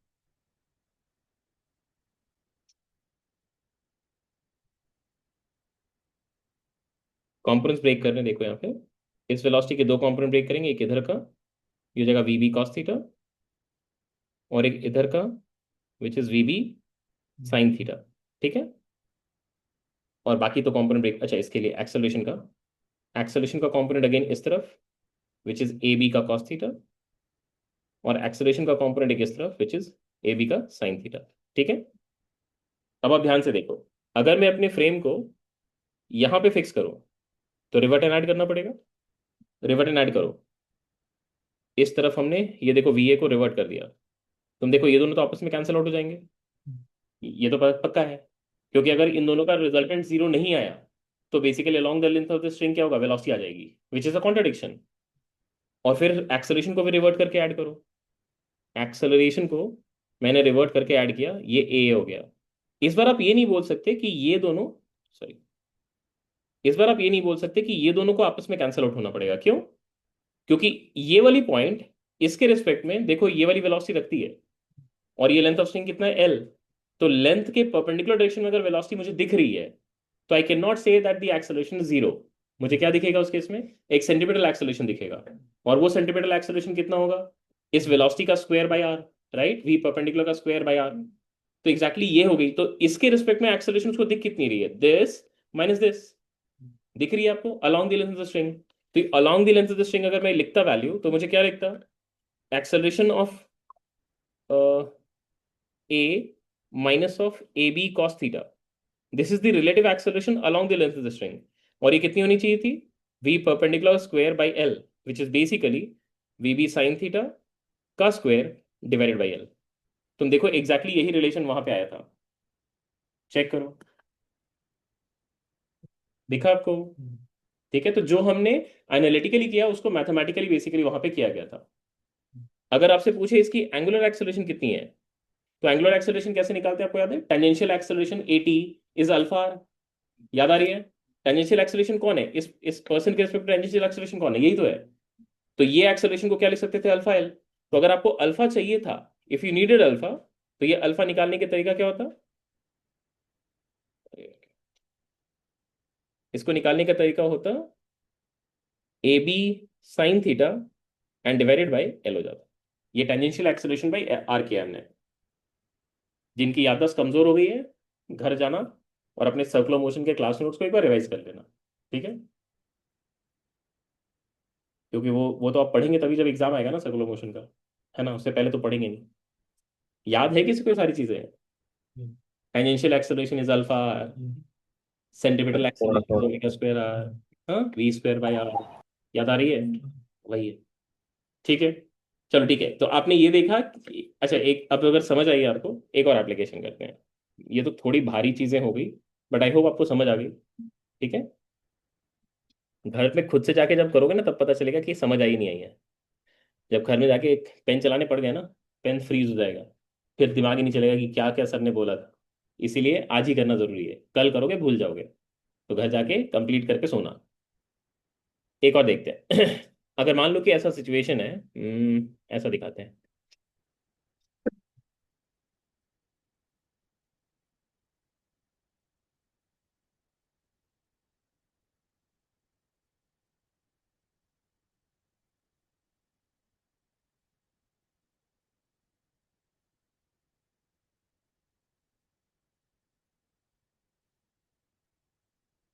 ये दो पुली हैं, और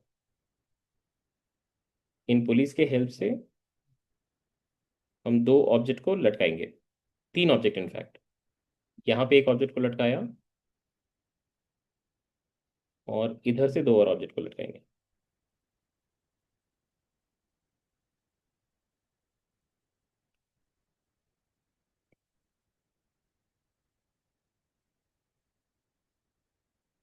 Let us call these as A, B, C।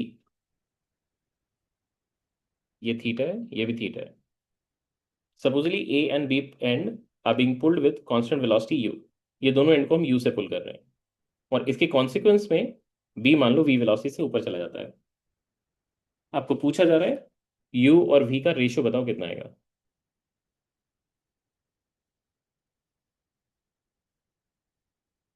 बता सकते हैं? देखो क्या आ रही है, बस एक रिलेशन ही तो लिखनी है। V is equal to u sec square theta. V equals to U cos theta. v is u by cos theta। बाप पे कितने सारे रिलेशन आ गए, तीन अलग अलग आंसर आ गए इतनी जल्दी। थोड़ा सा पेशेंस रख के आप लोग आंसर करेंगे, 30 सेकंड स्लो, ताकि कुछ गलती अगर हो रही हो तो आप खुद से रेक्टिफाई कर सके। U by V equal to sec theta.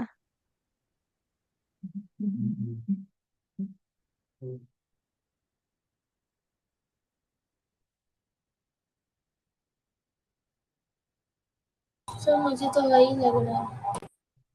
ठीक है, कोई बात नहीं, थोड़ा पेशेंस रखिए, डिस्कशन होगा। U by V is cos theta. U by V equals to sec theta by 2. अरे इतनी जल्दी जल्दी ओ आंसर। नहीं नहीं सॉरी, थीटा ही तो है, थीटा ही है sec। हाँ, sec theta. अच्छा ठीक है। 1/2 sin theta। देखो, एक जेन्युइन सा कंफ्यूजन ये होना चाहिए, कॉस थीटा लिखे या सेक थीटा लिखे, ये जेन्युइन कंफ्यूजन है। बट बाकी जितने भी ऑप्शन आ रहे हैं वो वाहियात आ रहे हैं, एकदम बिल्कुल कोई बेस नहीं है, एकदम बिल्कुल बकवास कर रहे हैं। देखो एक्चुअली देखोगे तो आपके पास दो अलग अलग स्ट्रिंग है, एक राइट वाला स्ट्रिंग है और एक लेफ्ट वाला स्ट्रिंग है। कहाँ दिख रहे हैं आपको? एक देखो ये वाली, this is one single string and this is other string, and they are connected over here. Do you see that? आ रही है बात समझ में आपको? कौन से पॉइंट्स हैं जो कनेक्टेड है? इस स्ट्रिंग का ये वाला एंड और ये वाला एंड, ये देखो आपकी एक ही स्ट्रिंग से कनेक्टेड है। Can you see this? जो बीच वाला पॉइंट है उसकी वेलोसिटी किस तरफ है, क्या आपको ये पता है? इस वाली पॉइंट की क्या आपको वेलोसिटी का डायरेक्शन एटलीस्ट पता है या नहीं पता है? किस तरफ है हाँ, वो? अपवर्ड। इसका मतलब है इसकी वेलोसिटी हमने इस तरफ मार्क कर ली, we are calling this as v। Correct है? आपने क्या सीखा है अभी? Component of velocity along the length of the string same होना चाहिए। तो कंपोनेंट लेंगे तो क्या आएगा? इसका कंपोनेंट इस स्ट्रिंग की तरफ कितना आएगा? v cos theta. And by condition हमें v cos थीटा को किससे इक्वेट करना चाहिए? u से। इसका मतलब u और v का रेशियो लेंगे तो कितना आएगा? cos थीटा आएगा। अब जिनका सेक थीटा आ रहा है उसमें क्या कंफ्यूजन है वो भी बताता हूं आपको, क्योंकि वो समझना जरूरी है। क्योंकि आपके पास एग्जामिनेशन में हो सकता है उल्टा चीज दिमाग में आ जाए और फिर आप कंफ्यूज करके उल्टी चीजें मार्क कर लें। जैसे अगर मान लो कि ये इस तरफ यू से जा रहा है, तो मैं कह सकता हूँ ये वाला पॉइंट भी इधर जा रहा है यू से। कह सकते हैं क्योंकि एक ही स्ट्रिंग है कनेक्टेड अलोंग द स्ट्रिंग। तो इसका मतलब ये पक्का है इधर ही जाएगा, ये वर्टिकल ही जाएगा, ये तो पक्का है, पक्का पता है आपको। अब इन पॉइंट्स के बारे में सोचो, क्या ये भी इधर जा रहा है विद वेलोसिटी यू? नहीं, क्योंकि ये वाली स्ट्रिंग जब ऐसे देखो नेक्स्ट मोमेंट पे जब ये वाली पॉइंट ऊपर चली जाएगी तो स्ट्रिंग कुछ ऐसी हो जाएगी, होगी नहीं होगी? तो ये वाली जो पॉइंट है क्या सिर्फ इधर गई है? ये तो इधर भी गई है। Do see that? हाँ इसका मतलब दोनों डायरेक्शन में इसके पास मोशन है। आ रही है बात समझ में आपको? तो हम ये नहीं बोल सकते कि यहां वाली सारी पॉइंट जो है वो इधर जा रही है, ये नहीं बोल सकते। जैसे यहां वाली पॉइंट, क्या आप ये बोल रहे हो कि ये इधर जा रहा है? आई यू सेइंग दैट? नहीं, हम ये बात कभी भी नहीं बोल रहे कि वो इस तरफ जा रहा है। हम बोल रहे हैं कि ये पॉइंट ऊपर जा रहा है, बट उस वेलोसिटी का एक कंपोनेंट है जो उसको इस तरफ भी लेके जा रहा है। क्या आपको बात समझ आ रही है? बट दूसरा कंपोनेंट है वो उसको किधर ले जा रहा है? इधर ले जा रहा है। और इन दोनों का रिजल्टेंट इफेक्ट क्या है? हमको ऊपर दिख रहा है। आई बात समझ में आपको क्या बोल रहा हूं मैं? तो is this point moving along this direction? No, it's not moving along this direction. तो अगर कोई बोलता कि ये वेलोसिटी u है तो इस तरफ भी वेलोसिटी u होगा। और उसके बाद वो क्या करता, इस u का कंपोनेंट ले लेता इस डायरेक्शन में। तो उसको कंपोनेंट यहाँ पे कितना दिखता, u cos थीटा। और उसको वो v से इक्वेट कर देता। तो अब उसके लिए u और v का रेशियो कितना आता, 1/cos theta, which is basically sec theta. क्या ये सही आंसर होता ना? ये गलत हो जाता। आई बात समझ में आपको? तो आपको पहले ये यहां तक अगर आप बोल रहे हो ना इसका वेलोसिटी u है, बिल्कुल परफेक्ट है, कोई दिक्कत ही नहीं है। But the moment you start saying कि इसका वेलोसिटी इस तरफ u है, अब ये दिक्कत आ गई है। ये सही नहीं होगा। क्या आपको बात समझ आई है? ठीक है, because this point also has a velocity in this direction. आ रही है बात समझ में? ठीक है। तो जिसका आपको डायरेक्शन पता हो कि किस तरफ मूव कर रहा है, उस डायरेक्शन में आप वेलोसिटी चूज करेंगे। और उसके बाद उसकी कंपोनेंट आप जिस तरफ चाहे ले लो, जिस तरफ चाहे कंपोनेंट ले लो। जैसे हम जानते थे कि वो कनेक्टेड पॉइंट बी का जो पॉइंट था वो ऊपर जा रहा है, ये मैं श्योर था। तो इसलिए मैंने उसको ऊपर ही मूव कराया। उसके बाद मुझे जिधर चाहे उसका कंपोनेंट हम ले सकते हैं। आई बात समझ में आपको? So always take component of velocity along the length of the string. Otherwise नहीं करते। मतलब अदरवाइज हमने क्या किया, हमने पहले ही इसको यू मान लिया, उसके बाद इसका कंपोनेंट इधर ले लिया। ये तो हमने सीखा ही नहीं। हमने क्या ये सीखा था कि जो along the length of the string component है उसका कंपोनेंट ले लेना, तो फिर आपको दूसरा वाला मिल जाएगा। ऐसा तो सीखा ही नहीं। हमने क्या सीखा, component of velocity along the length of the string that should be identical. तो पहले वेलोसिटी देखो किस तरफ है, उसका कंपोनेंट लो स्ट्रिंग के अलोंग, उसके बाद फिर सारे को इक्वेट करो। अंडरस्टूड? ठीक है। आई होप आपको समझ आ गया। सानवी शायद आपने आंसर दिया था उल्टा सेक थीटा वाला। नहीं सर, मैंने देखा। किसने दिया था? मैं वॉइस हाँ आइडेंटिफाई। एकांत का। ठीक है, सर। बोलिए। कुछ पूछ रहे हैं आप या फिर? नहीं सर, नहीं सर। ठीक है, ओके। आई होप सबको समझ आ गई है। ठीक है, ओके। अब सिचुएशन को थोड़ा सा डिफिकल्ट करते हैं, थोड़ा सा रिलेटिवली।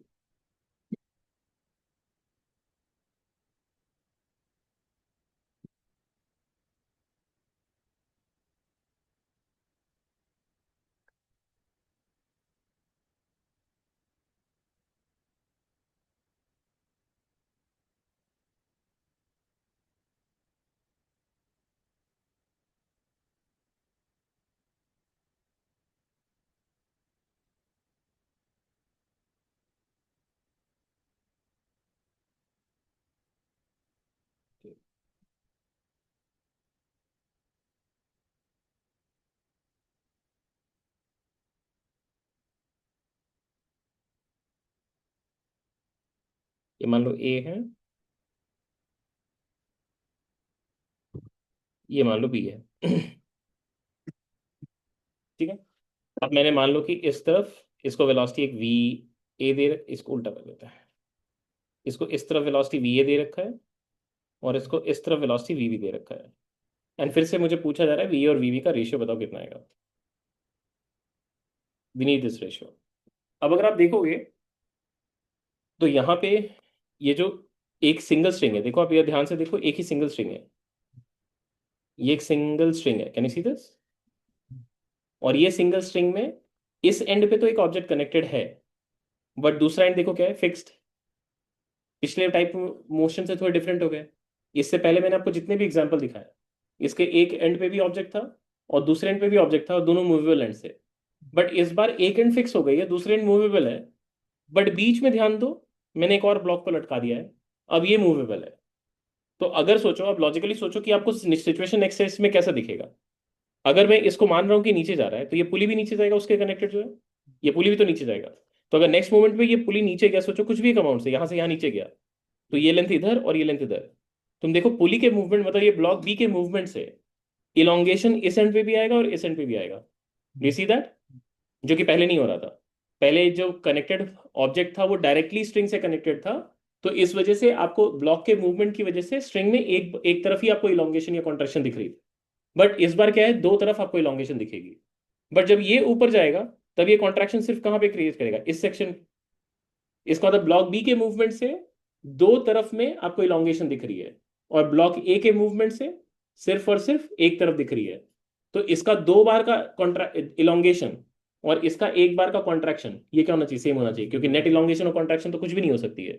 तो इस केस में आप क्या बोलोगे भाई, ये वाली पॉइंट देखो, ये वाली पॉइंट इस पुली के साथ कनेक्टेड है, ये वाली पॉइंट भी इस पुली के साथ कनेक्टेड है, तो मेरे लिए अब ये वाली पॉइंट नीचे जा रही है विथ वेलोसिटी वीबी, और ये वाली पॉइंट भी नीचे जा रही है with velocity VB.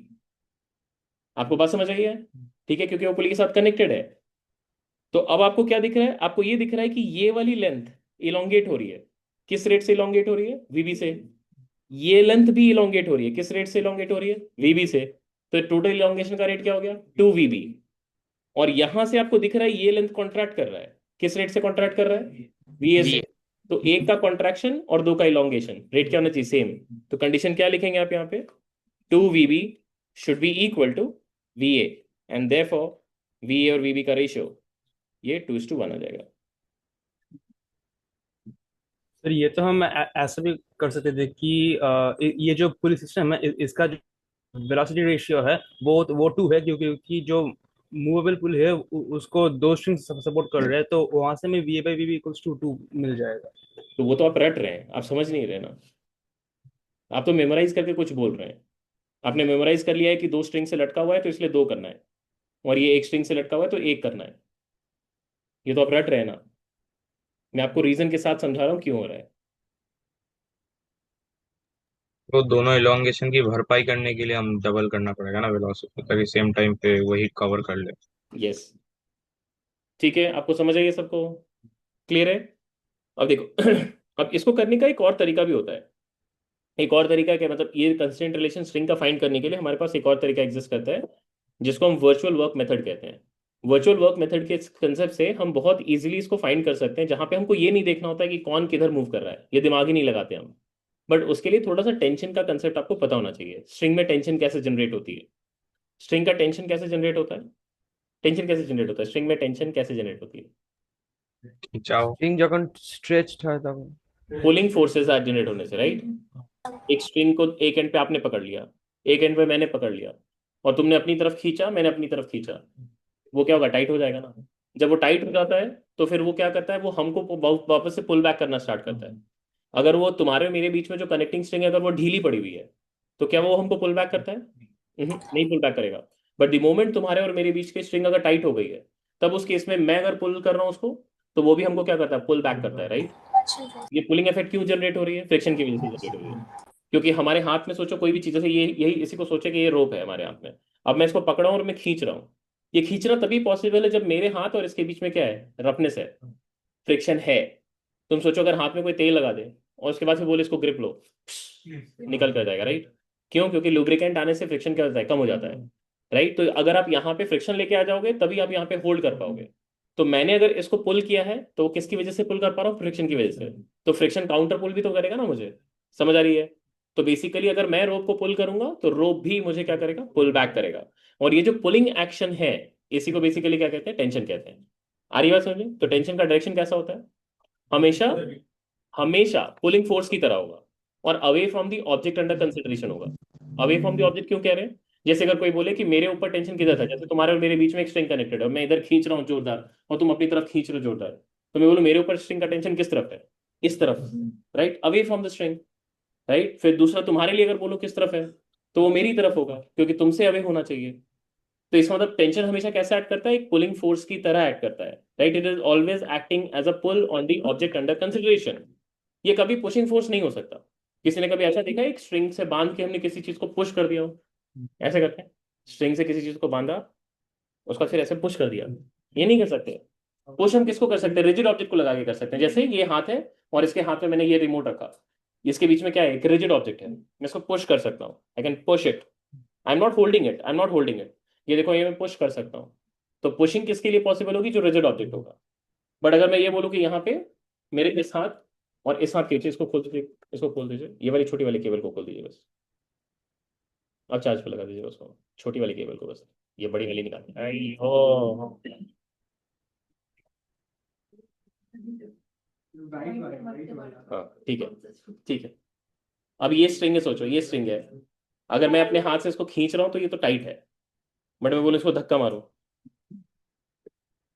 You can not push with strings, right, क्योंकि पुश करने से क्या करेगा, स्लैक कर जाएगा, राइट, स्लैक कर जाएगा, यही है आपकी स्ट्रिंग की प्रॉपर्टी है। आप पुल करोगे तो ये आपको काउंटर पुल करेगा, बट आप इसको पुश करोगे तो ये ढीला पड़ जाएगा।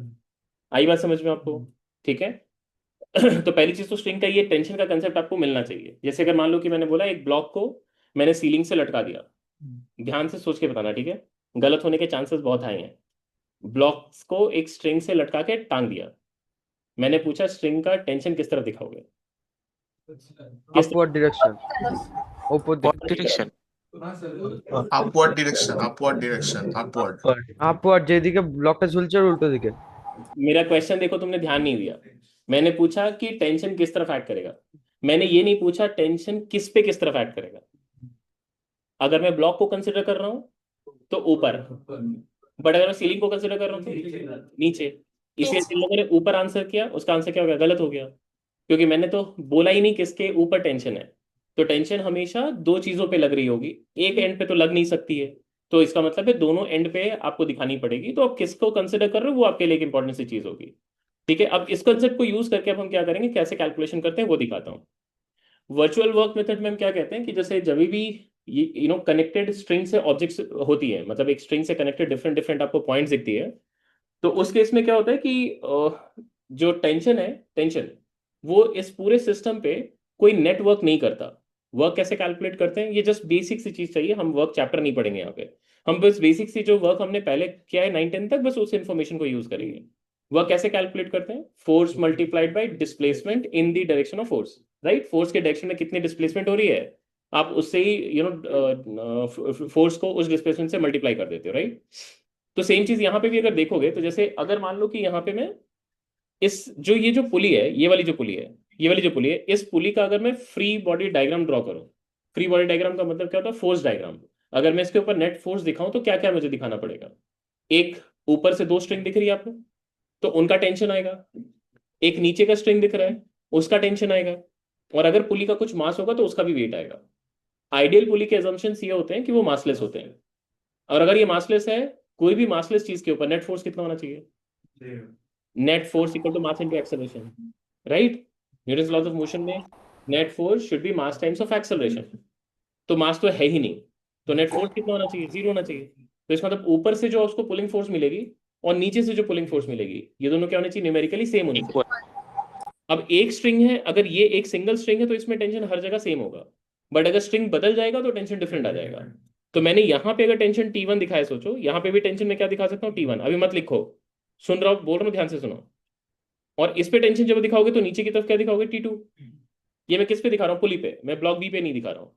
एंड बाई कंडीशन ये 2T1 और T2 क्या होना चाहिए, सेम होना चाहिए। ठीक है, ये पहली बात आपको समझ आई है। तो इसका मतलब नेक्स्ट टाइम ऐसे वेरिएबल्स T1 T2 नहीं चूज करेंगे, नेक्स्ट टाइम से हम क्या करेंगे, अगर यहाँ का T दिखा रहे हैं, यहाँ का T दिखा रहे हैं, तो यहाँ पे क्या दिखा देंगे, 2T। समझ आई आपको, यहाँ पे कितनी आ जाएगी, 2T आएगी। अब क्या है सिचुएशन देखो, अगर आप ध्यान से देखोगे तो ये ब्लॉक पे ऊपर की तरफ 2T है और ये ब्लॉक पे ऊपर की तरफ T है, यही है। तुम इसके लिए चेक करो, इसके लिए चेक करो, फोर्स ऊपर लग रही है बट डिस्प्लेसमेंट नीचे हो रही है, दिख रही है आपको, तो फिर क्या वर्क आएगा इसका, नेगेटिव। इस पे चेक करो, इसका फोर्स भी ऊपर है, डिस्प्लेसमेंट भी ऊपर है, क्या वर्क आएगा, पॉजिटिव। मतलब राइट वाले ब्लॉक पे पॉजिटिव वर्क है, लेफ्ट वाले ब्लॉक पे नेगेटिव वर्क है। ठीक है, अब एक बार जस्ट देखते हैं कि मैग्नीट्यूड ऑफ वर्क कितना आएगा। अभी आपने थोड़ा सा तो समझा था कि अगर मैं इसको कोई भी अमाउंट से डिस्प्लेस करता हूँ, इसको मान लो कि एक्स अमाउंट से डिस्प्लेस किया मैंने, तो ये एंड भी एक्स से नीचे आता है, ये एंड भी एक्स से नीचे आता है, इस वजह से इसको क्या बोल रहे थे हम, 2x से ऊपर जाएगा, बोल रहे थे नहीं बोल रहे थे। इसका मतलब यहाँ का टेंशन T है, इसका डिस्प्लेसमेंट कितना है, 2x है। यहाँ का टेंशन 2T है बट डिस्प्लेसमेंट क्या है, x। तो इस पे कितना वर्क आया, -2tx, और इस पे कितना वर्क आया, +2tx। तो नेटवर्क कितना है, 0। इस कंडीशन को ही हम यूज करने वाले हैं। मैंने एक बार आपको डिराइव करके समझाया, अब हम डिराइव नहीं करेंगे। अगर हम टेंशन को अगर डिस्प्लेसमेंट से मल्टीप्लाई कर रहे हैं, डिस्प्लेसमेंट को टाइम से डिवाइड करोगे क्या मिलेगा, वेलोसिटी। तो टेंशन और डिस्प्लेसमेंट का जैसे आप डॉट प्रोडक्ट ले रहे हैं, वैसे ही टेंशन और वेलोसिटी का डॉट प्रोडक्ट लो और उसके बाद फिर सम कर दो। तो वर्क अगर जीरो है, नेटवर्क अगर जीरो है, तो वर्क का रेट भी जीरो होना चाहिए। आ रही बात समझ में? अगर नेटवर्क डन जीरो है, तो नेटवर्क डन का रेट भी क्या होना चाहिए? जीरो होना चाहिए। और वर्क डन का रेट क्या होता है? पावर। पावर निकालने का तरीका क्या है? Force into displacement divide by time, मतलब फोर्स डॉट वेलोसिटी। फोर्स और वेलोसिटी को जब आप मल्टीप्लाई करते हैं, डॉट प्रोडक्ट लेते हैं बेसिकली, तो उससे आपको क्या मिलती है? पावर मिलती है। तो हम कहते हैं कि वर्चुअल पावर मतलब कि टेंशन जो पावर सप्लाई कर रही है आपको दिख रहा है। वर्चुअल क्यों कह रहे हैं? क्योंकि नेटवर्क डन तो उसकी जीरो आएगी। तो आप इंडिविजुअली इंडिविजुअली सबका सबके ऊपर कितनी कितनी पावर है वो कैलकुलेट कर लो। मतलब ब्लॉक ए के ऊपर कितनी पावर सप्लाई हो रही है, ब्लॉक बी के ऊपर कितनी पावर सप्लाई हो रही है, वो निकाल लो। आप देखोगे कि कुछ के लिए पॉजिटिव पावर आएगी, कुछ के लिए नेगेटिव पावर आएगी। मिला के सम कितना आना चाहिए आपका? जीरो आना चाहिए। बस इस कंडीशन को हम लिखेंगे। Now we are exactly going to do that. ठीक है, अब मैं दूसरे मेथड से आपको करके दिखा रहा हूँ। तो मैं क्या कर रहा हूँ, अब मुझे ये नहीं पता है कि basically V A equal to two V B है। ठीक है, मैं मान रहा हूँ कि अब V A equal to two V B मुझे नहीं पता, वी डोंट नो दैट। अब मैं आपको दूसरे मेथड से करके दिखा रहा हूँ। ठीक है, मैं इसी इसी सिचुएशन को वापस से रीड्रॉ कर रहा हूँ।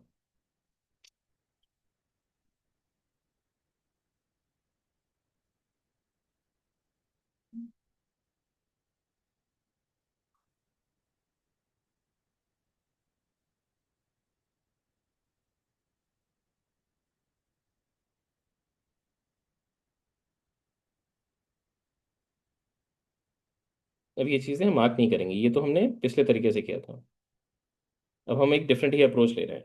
What we are doing is कि मैंने अगर यहाँ पे टेंशन टी दिखाया, तो यहाँ पे भी मैंने टेंशन टी दिखाया, यहाँ पे भी टी दिखाया, और यहाँ पे मैंने टू टी दिखाया, और यहाँ पे भी मैं टू टी दिखा रहा हूँ। ठीक है, सो वर्चुअल वर्क मेथड क्या कहता है? वर्चुअल वर्क मेथड ये क्या कहता है? Net power supplied by tension to all connected block connected blocks should be zero, and therefore summation of tension dot velocity ये आपकी जीरो होनी चाहिए। टेंशन और वेलोसिटी का डॉट प्रोडक्ट लेना है और उसको जीरो कर देना है। स्ट्रिंग को अगर आप टेढ़ा करके दिखा रहे हो ना, तो आपका क्वेश्चन गलत हो जा रहा है, आपको पता है, क्योंकि उसके इसमें एंगल फॉर्म हो जाएगी, और एंगल फॉर्म होगी तो फिर आपको कंपोनेंट लेना पड़ जाएगा।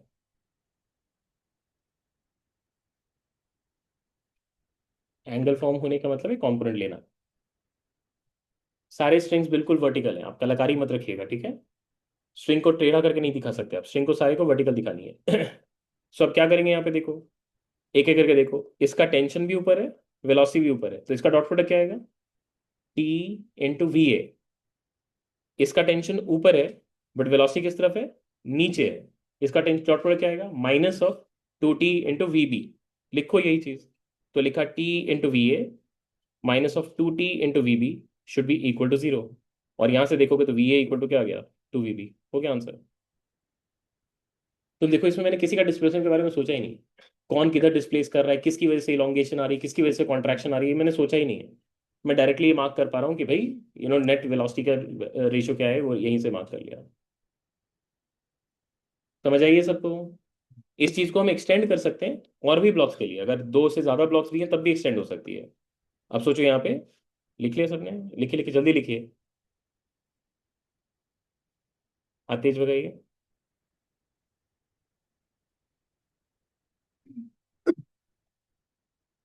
रिलेशन लिख लिया? ठीक है, अभी यहाँ पे देखो, अगर इसी को एक्सटेंड करें एक दूसरे एग्जाम्पल पे। अच्छा, पिछली बार वाले एग्जाम्पल में भी दिखाते हैं इसको यूज करके। यहाँ चेक करो, तो इसमें भी कर सकते हैं क्या इसको? हम्म हम्म ये सब घोड़े हैं, घोड़े बकरी। मैंने कहा कि सब कर से बिना सोचे समझे करे जा रहे हैं। भाई कुछ तो सोचोगे फिर ही तो जवाब दोगे। मैंने क्या कर सकते हैं? सोचा भी नहीं कि हाँ कर सकते, नहीं कर सकते, मुंह से मेरा क्वेश्चन खत्म, जवाब तुरंत से हाजिर है। ये बिल्कुल वैसे करते हैं जैसे आपको कैंडी के शॉप में लेके गए, फिर बोला कौन सा कैंडी है चूज कर ले, तो इसमें तो चॉइस बेस्ड होता है। चॉइस के पीछे कोई लॉजिक नहीं होता। मुझे ऑरेंज क्यों ज्यादा पसंद है, किसी और को मैंगो क्यों ज्यादा पसंद है, उसमें कोई लॉजिक नहीं। देखा तुरंत, बोला भाई मेरे को मैंगो चाहिए, तो उसमें आप तुरंत से जंप कर सकते हैं। क्वेश्चंस पे कैसे जंप करते हैं कि भाई कुछ सोचते ही नहीं, क्वेश्चन खत्म, आंसर आ गया। ये कैसे करते हैं? मतलब मुझे भी सोचना पड़ता है कि भाई कि किसी ने पूछा है तो मुझे सोच के तो जवाब देना है, बिना सोचे कैसे जवाब दे सकते हैं?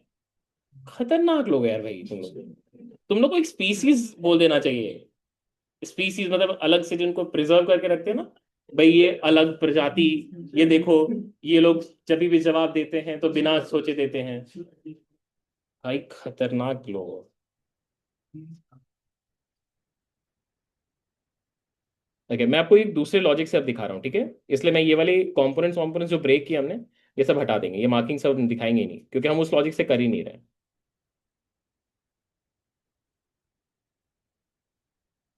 ओके, एटलीस्ट आप सिमेट्री देख के ये तो बता सकते हो कि इधर का जो टेंशन दिखाएंगे, इधर पे हम क्या दिखाएंगे?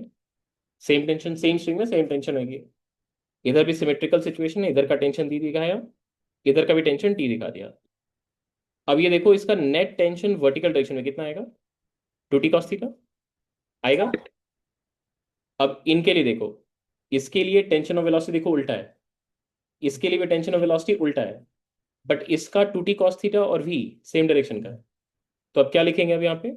अगर वो लॉजिक को यूज करें तो क्या बनेगा हमारे लिए? ये वर्चुअल वर्क मेथड से कर रहे हैं, ठीक है? वर्चुअल वर्क मेथड से कर रहे हैं, तो रिलेशन क्या बनेगा आपके पास? Minus of T U, minus of T U plus 2t cos theta into V should be equal to 0। आप देखो इक्वेशन फिर से क्या आई? v cos theta is equal to U, यही रिलेशन आ गई।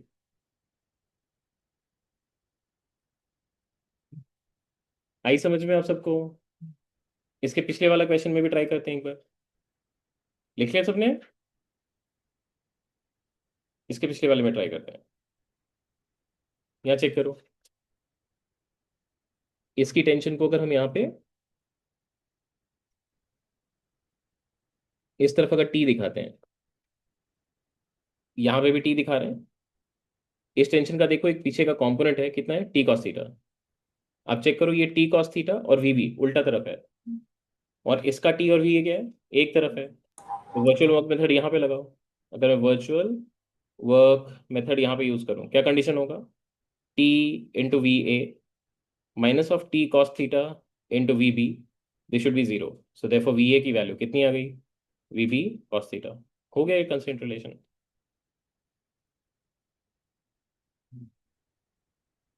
ये रिलेटिवली इजियर मिलेगा आपको। एंड टू एंड कनेक्शन है तब तो directly along the string component break करके कर सकते हैं, वो सबसे आसान है। बट मल्टीपल ब्लॉक आ गए, मल्टीपल स्ट्रिंग्स आ गए, बीच से कोई लटक गया, तब आपका ये वर्चुअल वर्क मेथड काफी हैंडी है। सर ये वर्चुअल वर्क मेथड में सिर्फ एक ही लिमिटेशन है, मतलब मासलेस होगा तभी अप्लाई कर सकते अप्लाई कर सकते हैं, उसमें आइडियल मान लेना, क्योंकि देखो इसमें कहीं पे भी हम माने ऑब्जेक्ट का मास को कहीं यूज नहीं कर रहे हैं। It is just a relation between the lengths, right? कि कौन सा लेंथ कॉन्ट्रैक्ट हो रहा है, कौन सा लेंथ इलोंगेट हो रहा है। तो अगर वो मास दे भी देंगे, तो कंस्ट्रेंट रिलेशन अगर सिर्फ आपको फाइंड करनी है, you don't need the exact dynamics of the object, but सिर्फ एक्सेलरेशन का रिलेशन या वेलोसिटी का रिलेशन, तो आप डायरेक्टली अपने स्ट्रिंग्स को या पुली को मासलेस मान लेना, फिर कैलकुलेशन करके दिखा देना, वो आपका सिर्फ मैच कर हैं, जाएगा। Ideal construct. कंसिडर करके कर सकते हैं, ठीक है? इसमें भी यूज हो गया। ओके, अगर मान लो यहाँ पे ऐसा सिचुएशन होता,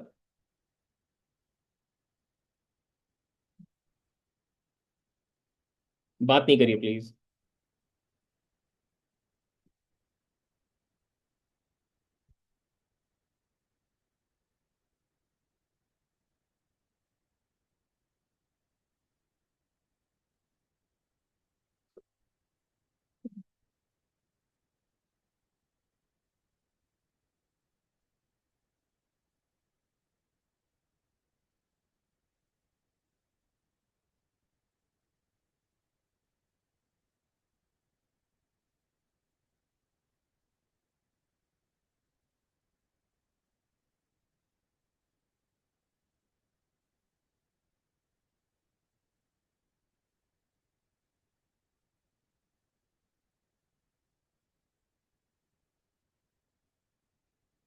ओके, मान लो ये ए है, ये बी है और ये सी है। ये इधर जा रहा है विथ सम वेलोसिटी v2, ये इधर जा रहा है विथ सम वेलोसिटी v3 और v2। सिलेक्शन की तरफ क्या? v2 v3, और ये नीचे जा रहा है विद वेलोसिटी v1। ठीक है, अब आपको ये फाइंड करनी है कि v1 v2 के बीच में, v1 v2 और v3 के बीच में रिलेशन क्या होगी। कैसे फाइंड करेंगे? तो पहले यहाँ टेंशन डिस्ट्रीब्यूट कर लो। ये टेंशन इधर का t, यहाँ पे भी कितना आएगा t, यहाँ पे भी कितना आएगा t, इधर कितना आएगा 2t, इधर कितना आएगा 2t, और यहाँ पे भी आपका t आएगा। ठीक है, सेम स्ट्रिंग, ध्यान रखना तो टेंशन t अकॉर्डिंगली लिया है। दिख रही है आप सबको? जी सर। चेक करो किसके लिए t और v सेम डायरेक्शन में, b और c के लिए। V2 और बी और सी के लिए दिख रही है, और ए के लिए क्या है, उल्टे तरफ है। तो इस केस में क्या कंडीशन आएगा हमारे लिए वर्चुअल वर्क मेथड से? क्या लिखेंगे? T into v2 plus T into v3 minus of 2t into v1 should be 0। तो कंडीशन क्या आ गई? v1 should be v2 plus v3 divided by 2। That's the answer.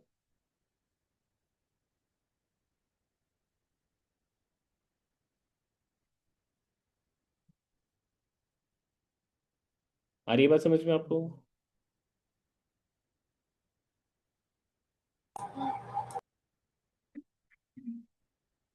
अगर ऐसा सिचुएशन हो, मान लो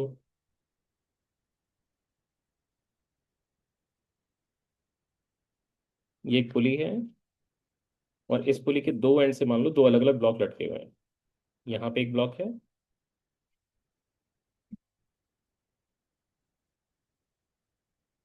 और यहाँ पे एक और ब्लॉक है।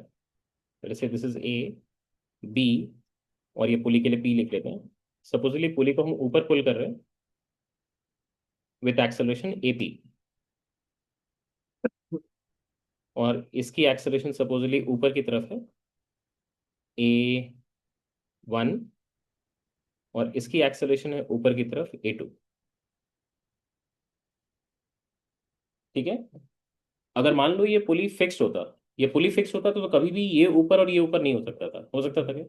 क्योंकि अगर पुली फिक्स होगा तो ये अगर ऊपर जाएगा तो इसको नीचे जाना ही पड़ेगा, राइट। बट अगर पुली खुद ऊपर मूव कर रहा है तो हो सकता है दोनों ऊपर जाए। हो सकता है, मैं कह रहा हूँ, मैं ये नहीं कह रहा हूँ नेसेसरी है, बट ये हो ही सकता है। क्योंकि अगर मैं बहुत ज्यादा ऊपर खींचूंगा, बहुत ज्यादा, तो फिर उसके इसमें दोनों ही ब्लॉक हो सकता है ऊपर की तरफ चला जाए। तो इस क्वेश्चन को करने के लिए बेस्ट तरीका क्या है कि आप ये सोचिए कि बिगर फ्रेम। हम पुली के अपना फ्रेम को फिक्स कर लेते हैं। अगर पुली में हमने फ्रेम फिक्स कर लिया तो अब पुली मेरे लिए क्या हो जाएगा? स्टेशनरी।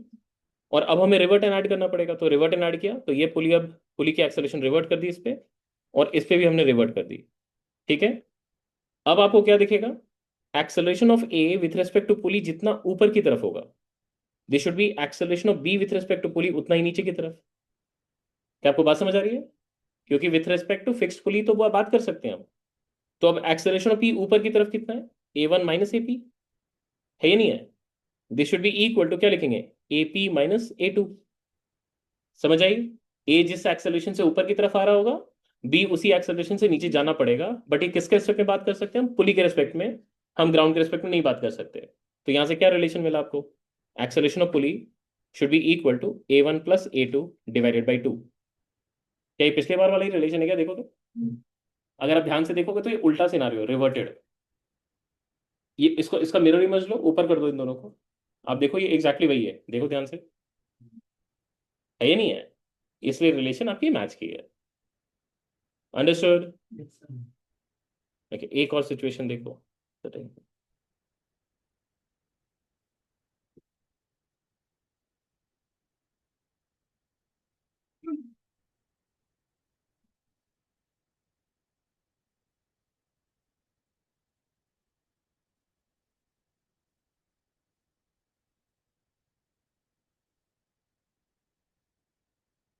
ड्रॉ करते जाइए, ड्रॉ करते जाइए।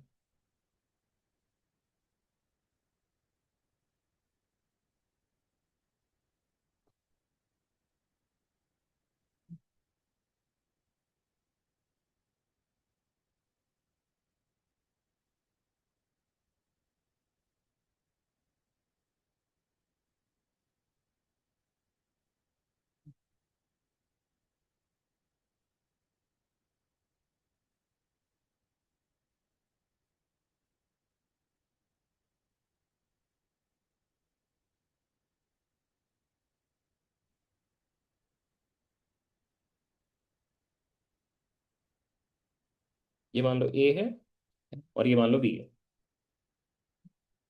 अब ये इधर जा रहा है वेलोसिटी v1 से, और ये इधर जा रहा है वेलोसिटी v2 से। अब हमें फिर से v1 और v2 का रेशियो निकालना है। ये कितना आएगा?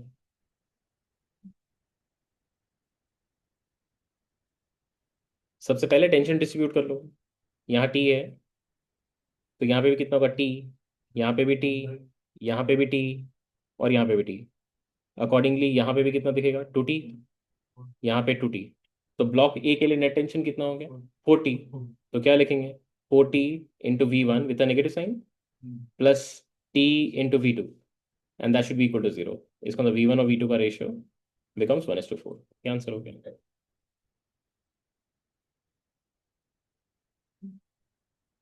आई होप समझ आ गई सबको। ठीक है, सो आज लॉज ऑफ मोशन स्टार्ट तो नहीं हुआ, बट ठीक है, आपने कंस्टेंट रिलेशन सीख लिया है। ये वाली पोर्शन को करने के लिए हमें at least Newton's laws of motion की जरूरत नहीं है। इसके क्वेश्चंस आपको ज्यादातर लॉज ऑफ मोशन चैप्टर में दिखेंगे, न्यूटन्स लॉज ऑफ मोशन में ही दिखते हैं। ये 2t और 2t का होना समझ में आया आपको? पुली का इंपॉर्टेंस समझ रहे हो आप देखो एक बार, सुनो ध्यान से सुनो, हड़बड़ जाने की है, सुनो ध्यान से।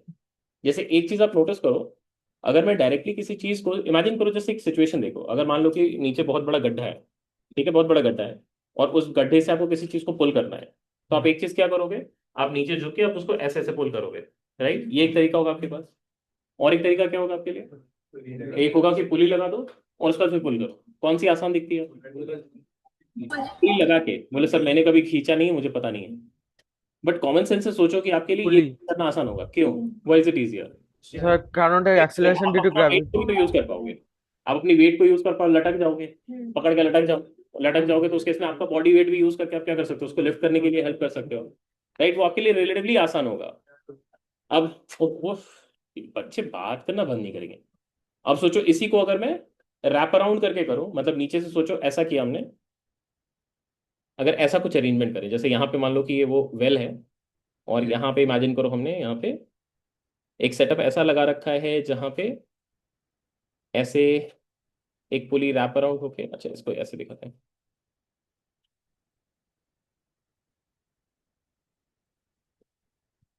ये ऐसे रैप अराउंड होके, और उसके बाद फिर इस तरफ मेरे हाथ में है, ठीक है, ये इस तरफ मेरे हाथ में है, और यहाँ पे वो चीज़ लटकी हुई है। अब सोच के देखो, ये एक वाले केस में मेरे को आसान लगेगा या डिफिकल्ट लगेगा? सोचिए देखो, यहाँ पे अगर मैं कुछ भी पुलिंग फोर्स टी लगाऊंगा, तो यहाँ पे भी टी लगेगा, यहाँ पे भी टी लगेगा। इस ब्लॉक को कितना मिलेगा, 2t। 2t double. मतलब मैंने अगर उसको 10 न्यूटन का फोर्स से खींचा, तो ब्लॉक पे पुलिंग फोर्स कितना मिलेगा, 20 न्यूटन का आएगा। नहीं आपको बात समझ आ रही है? तो ये स्ट्रिंग के हेल्प से हम क्या कर सकते हैं, अपने फोर्स को मल्टीप्लाई कर सकते हैं किसी चीज पे, राइट? तो कम एफर्ट से उसको खींच सकते हैं। कितने लोग यहाँ पे साइंस सिटी पे गए हैं? साइंस सिटी सब गए होंगे आई गेस। वहां पे आपने देखा है ऐसा एक सेटअप है जहाँ पे पुलिस लगे हुए हैं पास पास में, एक जगह पे डायरेक्टली ऐसे पुली को स्ट्रिंग को रैप अराउंड कर दिया, और ऐसे में एक के अराउंड वैसे दो को झुला के उसके बाद फिर लगाया है। फिर तीसरा एक और, मैं कोलकाता में 2010 में आया हूँ, 2010 में मैं कोलकाता आया था। तो 2011 में लगभग फर्स्ट टाइम मैं वो साइंस सिटी घूमने के लिए गया था। तो वहां जाके मैंने वो पुली का अरेंजमेंट भी देखा। तो मैं तो फिजिक्स पढ़ा हूँ, तो मुझे तो पता है कि ऐसा होता है। बट वहां पे एक कुछ और लोग आए हुए थे। तो वो एक न्यूली मैरिड कपल भी था। अब ये पता कैसे चलता है, इतनी बड़ी बड़ी चूड़ियां पहनी हुई है, बहुत सारा सिंदूर विंदूर लगा हुआ, तो पता चलता है चमक चमक, है ना? तो तो अब इन स्टोरी क्या है वो सुनो, मजा आएगा। सो वहां पे क्या हुआ कि जस्ट वहां पे अब जैसे हमारे सामने ये सब चीजें दिखती है, तो सब बच्चे हो जाते हैं, हम भी बच्चे हो जाते हैं कि जो जो बड़े हैं वो भी ये सब चीजें जनरली ये सब किसके लिए होता है, बच्चों के लिए, समझाने के लिए होता है, बच्चे के लिए होता है। बट बड़े भी ये सब चीजों को करने लगते हैं, क्योंकि हमको भी मजा आता है वो करने में। तो अब वहां पे वो पुली रखा हुआ है, तो पहले उसको एक बार उठा के देखा, तो वो रिलेटिवली भारी, देखो तुमको कोई भी चीज को उठानी होती है, तो एक तो मेंटल प्रिपेयरनेस होनी चाहिए कि कितनी भारी चीज उठा रहे हैं। अब बॉटल को उठानी तो मैं कैजुअली उठा सकता हूँ, बट अगर यही यहाँ पे 10 किलो का एक ब्लॉक रखा हुआ है, तो मैं उसको कैसे ऐसे थोड़ी उठा देगा, ऐसे नहीं उठेगा। तो मेरे को मेंटली प्रिपेयर्डनेस रखना पड़ेगा, ठीक है, I am suppose to lift 10 KGs, तो ठीक है, मेरे को वो प्रिपेयर्डनेस लेना पड़ेगा। तो अब वहां पे एक भारी सी ब्लॉक लगी हुई है, तो तुम मेंटली प्रिपेयर्ड नहीं हो, तो तुम क्या करते हो, जाकर उसको कैजुअली ऐसे वो थोड़ा शो ऑफ भी कर रहा है, नया नया शादी हुआ है।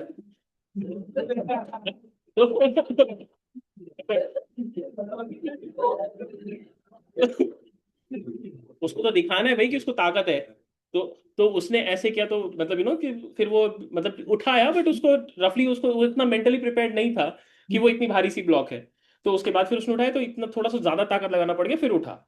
उसके बाद फिर सेकंड वाले केस में फिर वापस से वही दूसरा सेटअप था, फिर से पुली मल्टीप्लाई करके फोर्स को डबल कर रहा है। अब इस बार क्या कर रहा है, इस बार तो वो समझ में आ गया उसको कि इस बार तो भारी सा ब्लॉक है। तो उसने क्या किया, मेंटल प्रिपेयर्डनेस लेकिन ऐसे कर रहा कॉलिजन हो गया क्या? है,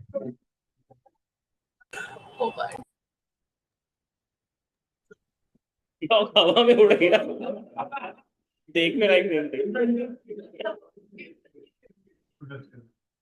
तो मैं तो मैं तो पास में था, बट दूर से देख के मैं तो मजे ले रहा था, मुझे मतलब पता था कि उड़ने वाला है अभी।